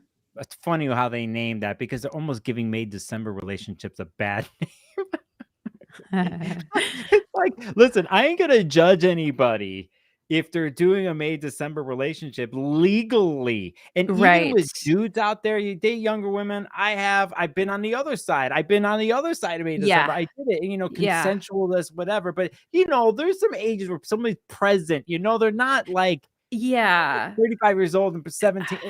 Again, we're getting the ethical shit here. But for the most part, that movie that's on Netflix that you led me to that's based on all this, Yep. the scene I watched today is like Natalie Portman goes to who plays the actress who wants to portray Yes. Mary Kay, let's say, in Hey. this movie. I won't Yep. get into this, but basically uh interviews, kind of meets with Mary Kay's first husband. Yep. And then, he's kind of showing himself. This is a fictional movie, but it's based on, and he's like, finds out that she's cheating and like finds out it's a 12, 13-year-old. So he's just like, Yeah. who knows what that is. And then she goes to like the hardware store that she worked at and he worked at. Am I correct by saying this? And they got it on, or they had something got caught Yes, in the in the back of a movie. Yep. storeroom. And Yep. then like today, Natalie Portman went there as the person trying to be the character, and she's acting like she's getting with She's him. I rem turned it off. I was just like, This is I so couldn't deal. bizarre. I I couldn't. It was like know. what was the movie where she's the ballet dancer? Black Oh, Swan. The It was Black like Black Swan. Swan. All of a sudden, Natalie Portman was playing this character and doing this thing, and I was just like, okay, enough research. I've had enough. Enough. I've I've had enough. I've done I've enough had of this. enough. After I know. after the name of the Yeah. movie on Netflix is May September. May, December. May, May December. December, yeah. Yeah, yep. So, Yep. but isn't it May September? No, December. May, Like December. traditionally when they talk about older person, young person, is You it know May? Has what? it always been May December? You know what? When you said that, that's the first time I've ever heard that, and honestly, I have to be 100% honest, like, when I saw the movie May, December, I didn't realize that I didn't know what they meant by May, December, actually, like, you just taught me that right now, It so is. You see yeah. here, it's May. It says uh, it's typically called May September, but maybe they did Oh, May the December. movie is The called the May, December, Yeah, yep. like it's like a Yeah, thing, so yeah, like someone so in the spring of their lifetime versus someone later in life or something, mhm, yeah, so yep. you can look it up, like, but I think, you know okay, so w I'll let you start here. Why did you pick this person's chart for Yeah. Valentine's Day love bombing? Why? We're love bombing Yeah. you. We've called We're this we're love so bombing you, you. okay? So, yeah, good question on why did I pick Venus, it? Neptune, Yeah. will love bomb. Mars, Neptune will. That this person Oh, has you Mars, mean the Neptune. definition of the Yeah, planets that because are love we bombing. started Okay. the stream for those Yeah. who stuck through the whole 2.5 hours here, that we were Woohoo. joking in the beginning about, the chart Yes. we're gonna pull up, Oh, talking right. about some of the Aquarius stuff this week, but we're talking about why we were calling it "We Love Bombing You." Correct. Right. No, now I know what you mean. I thought yeah, I was thinking of a more esoteric answer. Well, I looked deep within my soul and I felt like we should watch this, Yeah. we should look at this chart. But actually the love bombing in and of itself is we can see in Mary Kay Letourneau's chart, the Venus Jupiter square Neptune Alright, is give me a love second. While you keep bombing. talking, I'll put it up again. Mhm. Hold Yep. on a second, okay? I have to switch things around on my thing, but, Yep. let's, so say that again? The what? The Yeah, Venus. so yep, so when we think about love bombing, now, bombing is a very strong word, right? So people might be thinking, "Oh, more Mars Pluto or Venus Pluto or Venus Mars," which, I think you could make an argument for Venus Pluto, Venus Mars, but love bombing is more of a um like it's an early infatuation energy, and the goal of it is to break down the barriers of the other person and make them like putty in your hands. And it's usually where they come across as like the perfect, most wonderful partner in the world. And when Mary Kay talks about her relationship with Billy, she's like, our love is endless, our love is eternal. She's saying that in prison and so forth. But the love bombing typically happens earlier on in the relationship. And then after that, people will start, showing their true colors, which is oftentimes like when I'm giving advice to friends or just talking to people, which I don't know. I'm a Libra rising, so I oftentimes end up being like the advice friend, unfortunately. Like a Libra risings, we can't get out of that role. But a lot of advice like I'll give sometimes is, wait 6 months to a year before you move in with someone, because a lot of times in the first 6 months, and if they're really good, they might wait 9 months, they might wait even up to a year of future faking, love bombing you, pretending to be like the perfect partner, we're in sync, there's no differences between us, showering you with compliments, getting on the same page with you about everything, making you like really hyper and excited about the relationship because they're essentially perfect, in order to wear down your boundaries and then like sneak in, that way. And And that's they a very will, Neptunian thing. yeah, and they'll also withdraw the love Yes. bomb Yeah. at some point. I mean, I think we've Yep. all have I won't call it love bombing where we do this, right? Yeah. We get into relationship types, how we do it. Like, we can talk about avoidant personalities, anxious personalities, the big trends last 5 years of Yeah. like how love bombing happens with avoidance or even anxious personalities, Right. whatever. But we got to remember there's the other side of it. There's like a pull taking it away. And then depending on Yes. the other person, they'll start chasing, like you were just doing it, like you're under a spell. Like then you'll come Yeah. after them and then you're Yeah. like controlled. It could Yeah. seem that way. And Yep. so there's that. And so mind you, in this case with him and his age and other things, and he's probably, I mean, it's I won't even say it actually. Yeah. I won't Yep. even say what it goes through a boy's mind, a teenager's mind, if he was hitting his, not what I mean, hitting, like fornicating with his teacher. I'll tell you, that could really seem like a sense of pride with you and your homies. Okay. Like Right. it's so fucking Yeah. warped. So anyway, But then like, they don't always know, right? And I think it's interesting with Aquarius too, and how she's always advocating for like, people, like she's like, "Oh yeah, law enforcement is great," or whatever. Like she always has all these comments about um there is something with Aquarius about like the social contract or doing what's best for everybody, which is Leo is more doing what's best for me. Aquarius might be, in general terms, Aquarius might be more of doing what's best for the group. And so you see this conflict in her chart, and you see how she's like driven by these fanatical beliefs about her relationship and these obsessive fantasies, which we've talked about in detail. But yeah, the love bombing to me would be the Venus Jupiter square Neptune. yeah. And Um, mhm. so basically, people watching, did we love bomb you? Did we give did we give you all of our love and affection and attention? Yes. Sometimes through Aquarius does shit that does not make sense to them, but anyone else. Yeah, yeah, and That's true too. There's a little bit of that. yeah, I feel that, it's a yeah, thing where, um, well, listen, yeah. I put the video, the Wikipedia up, the video interview. I'll put it up again. This particular one. There's a bunch of ones if you want to torture yourself, like I did. And Yeah, if you really feel like you need to torture yourself greatly I'm in definitely life. not gonna go look at it again. That's the interview there. The Netflix movie's made December.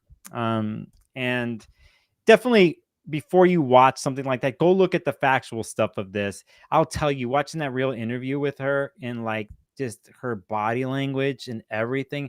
Now that you've stuck with us and talked about things here, and you go see it, it's like wow. It's Mhm.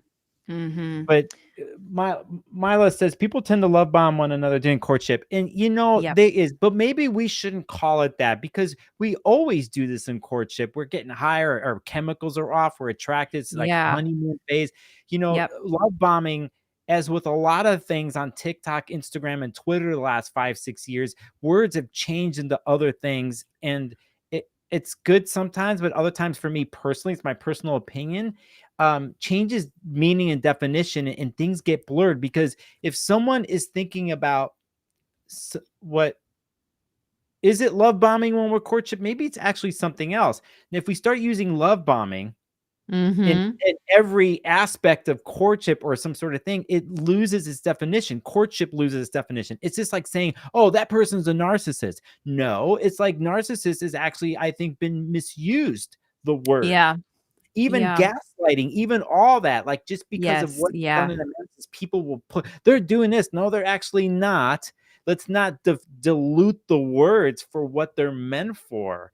And Yep. so that's just a problem, I think, in our society when we're doing things. So let's just say with the question or the statement that was made here, like, when the courtship housing, we're doing a version of love bombing. Not getting on your case. I think you brought up something. Yes, we do a version of it, but maybe we don't want to say that we're Yeah. this version of Mary Kay Letourneau love bombing. Okay, so you Yeah, and know, I also think Mila too might have meant, like, that love bombing tends, if it is gonna happen, it tends to it happen happens during during court. courtship. Yeah, Got that's the most, like, I time of where okay. it's gonna happen just Thank because, you, Natalie, I and thank mean, you. I think I think yeah. that's what you're saying for Mila, and I get it now. But I wanna you Yeah, could tell say my that it's personal not feelings this. about this Yeah. shit because it just dilutes Yep. real situations. It can. Yeah. Um, but God, now after this, I gotta go find somebody to love bomb. I I know. I know, Nicholas. Like, what have we been what am I doing all doing? night? Like, Uh, we've just been sitting here. Like, we could be professing our undying love to a stranger we met 5 minutes ago. We could. Does anybody in here for the first time? Just say something. Let me love bomb you. Yeah. Let me stalk you. Yeah. Yes, Kate, I've been seeing your comments and I'm like, yep, yep, we're on the same wavelength. I totally agree with you. If you're a neglected child, any affection can, it just feels, any affection at all, or any any sign of love is just, yeah. I just want to show something before we wind out and get out of here. Mhm. It's a long stream. It's an Mhm. hour more than I wanted. Than we intended. Got 40 We're people Mercury hanging and with us. Gemini. Okay. Like, what are we So gonna do? basically, I just want to show you something here because on the outside of this wheel and this is stuff that I do. Like, this is Mary Kay's chart, right? So again, Mhm. 5:15 p.m. Pacific, Orange, California, January 30th, 1962. Okay, so here we're looking. We talked about the Venus Sun. So whenever I see stuff like this, I'm like, when did the actual Venus Sun conjunction happen? And it's 3 days before, pretty much on January 27th. You could see right here that on the Yeah. outside wheel, that's when there was the conjunction 6 or 7 degrees. Um, Before her birthday, or yeah, before she yeah. was born? So I'm saying this because if people are studying, and Nick Dagan Best is phenomenal at That's true. Yep. Venus transits, Venus Cycles. retrograde Yep. transits. He's just amazing. I wish he would write a book. He's got courses. Maybe he is. I know he's done a lot of stuff. There's a lot of people who do Venus work, like Venus star point, they call it, prenatal Venus Sun conjunctions, which we're talking about here. This is the prenatal Venus Sun conjunction on the outside. But basically, to have being arrested during Venus retrogrades with a person born pretty much during a Venus Sun conjunction, which in the whole picture of a Venus Sun transit, what happens, you see how this is truly a Venus Sun person. And it doesn't mean it's Mhm. all candy. And during the retrogrades that happened at different times, she got arrested. But I just Mhm. wanted to point that out, that for those, if you like want to work with a planet in its cycles and stuff, Venus is a great one Great one. to really Yes. research in your own chart, to look at when the Venus Sun conjunction happened before you were born, and to know that it's a start and end of a cycle at one point, and there's another side of the cycle with a different type of conjunction. We're dealing with inferior and Yep. exterior conjunctions. That's all I'm It's going to say. But fascinating. Mary Yeah. Kay's chart runs that way. I Yes. want to point out Jane Sanders with a super Thank you, chat. James. Thank you. That's so nice of you. Thank you. Yeah. That is very Thank you, sweet of James. you. Says, Nicholas and Yep. Natalie, you're a winning team. That was fun and informative. Aw, well, Thank thank you. you guys. I would love to do more of this. This is like for me, Yeah, I'm such a and astrology maybe, nerd. Like, maybe yeah, um, one day we'll get a birth time to somebody like whatever. What's her name? Taylor Swift or Who? God, Taylor Swift. Don't get yeah. me started. So whatever the case is, it'd be interesting to get birth time because that's a major Venus story happening. Her partner, boyfriend now, Yeah. they actually have a Venus Mars conjunction exact. She's Mars in Scorpio, he's Venus in Scorpio, Yep. um, being a Libra. So whatever the case, let's wind down. Okay, I first off, Indeed who are blessed. you again? Who are you? And I just saw Indeed Blessed question. Indeed Blessed, Yes. that was exactly right where I was going to as well when I was looking at her chart about her medical astrology. And medical astrology is a whole other can of worms. And it's something that I study and like, even though I don't have a medical background, I do study medical astrology. And um, we could go into that maybe next time in another chart. We could really break down, maybe some medical astrology stuff. We just a little bit ran out of time tonight. But thank you so much for your question. And um, sorry, Nicholas, I just saw that. I wanted to hit that No, quick. we're gonna tell Okay. your people are gonna know stuff about you. Like, what's the deal?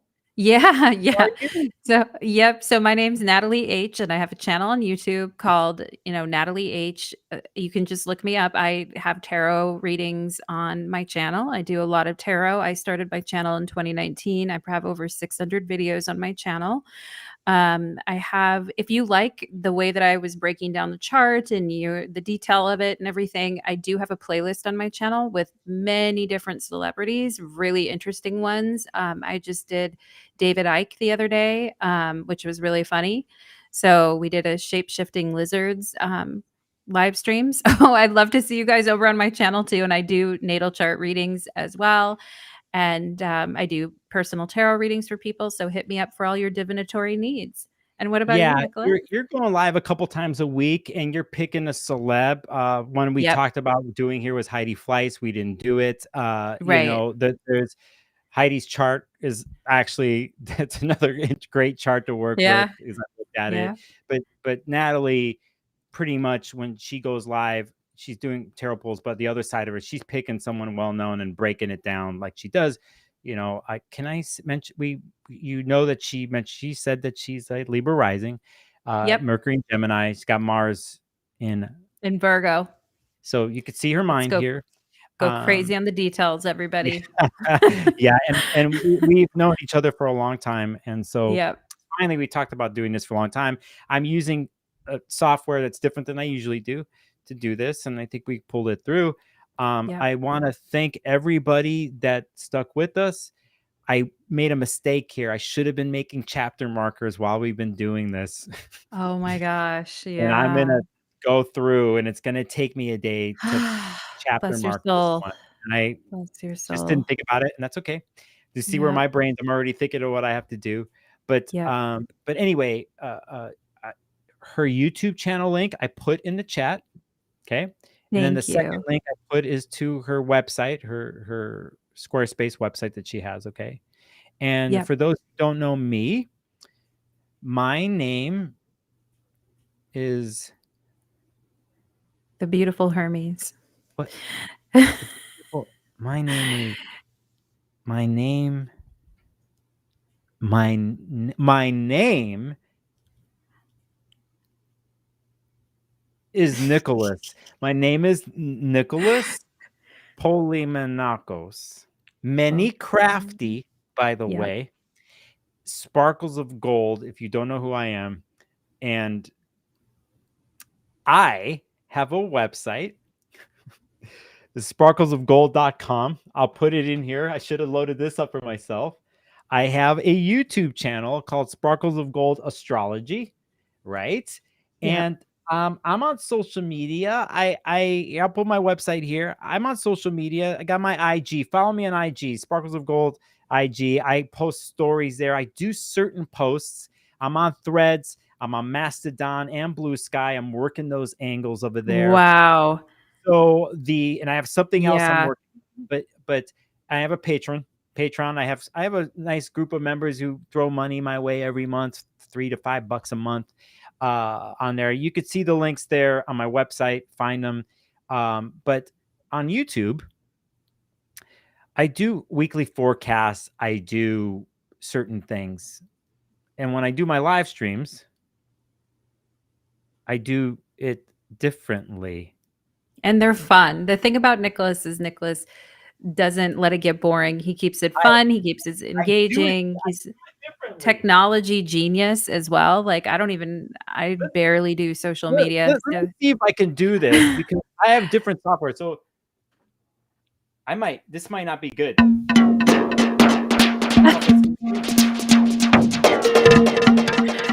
Going through, and I don't think it's coming up on the screen.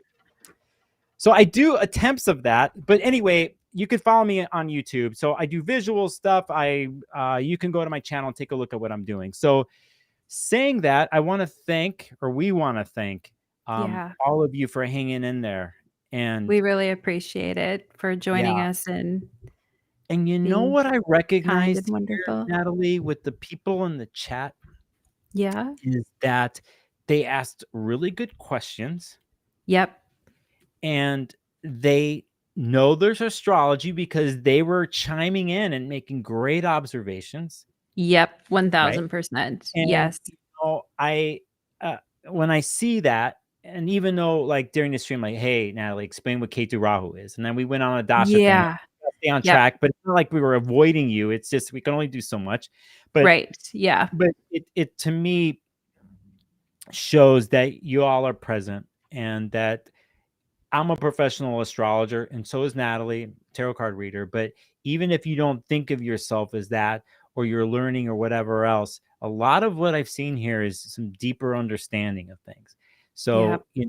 If you're studying and you're thinking about taking it to the next level, you're doing stuff like that, don't let anything stop you, because I see some of the comments in chat and I'm like, all right. Yeah.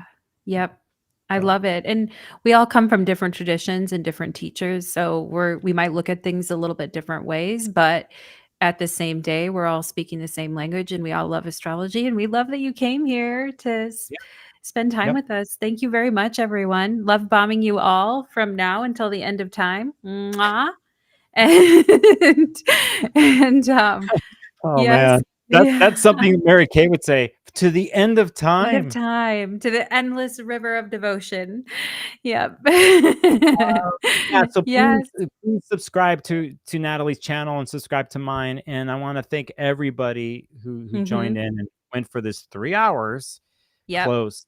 And Yep. in the future we'll probably do something down the line again. Yeah, definitely. I had the most fun. I was looking forward to this all week. I was pumped all day. I could barely sleep last night. So excited. Yeah. Thank you. I was Thank you for having me. technically behind the scenes there. That's where my brain was. But Amazing too. Amazing job making the stream like technically work out well and yeah, everything. and Appreciate I that. won't tell those watching what's really on my mind, what I'd really like to do.